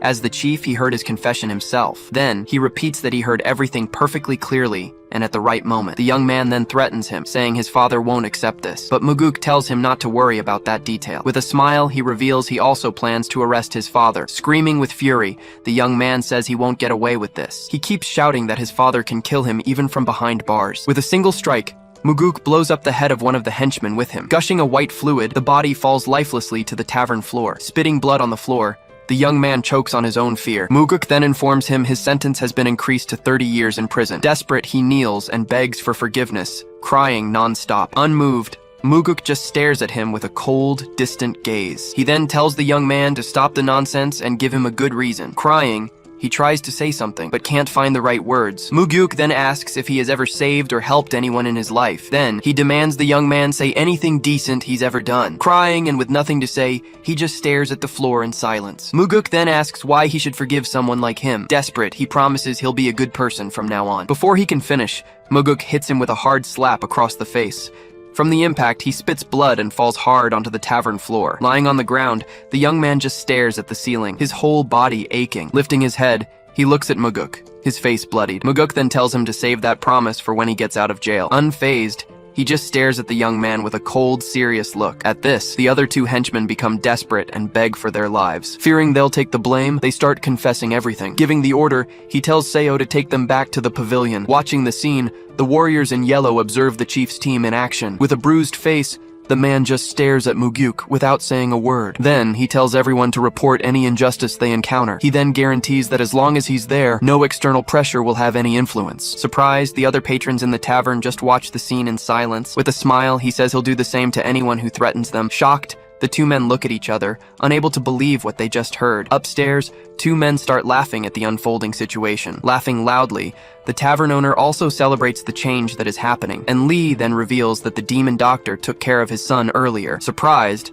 the man asks what she said, not believing the news. Unable to believe it, he asks if it's true that a healer treated him. Muguk then says the boy missed his father and was already awake. With his eyes full of tears, he stares at Muguk, completely shocked by everything. Crying with joy, he begins to thank the young master for his help. Thanking him non-stop, he is comforted by Muguk, who calms him down. With a smile, Muguk says the man dedicated his entire life to the cult. He then adds that it is the cult's duty to protect him when he needs it most. At this, the man takes Muguk's hands, holding them tightly with gratitude. Thanking him 1,000 times, he says the master deserves all the blessings in the world. Beside them, and Lee and Seo just watch the scene with a moved expression. Wiping away a tear, the tavern owner denies that he's also crying. With a satisfied smile, Muguk looks at the man he just helped, but he says it's the cult that everyone should be thanking at that moment. From high up in the pavilion, Muguk just watches the scene unfolding below. On a scroll, he stares at his own face, his expression serious and determined. Outside,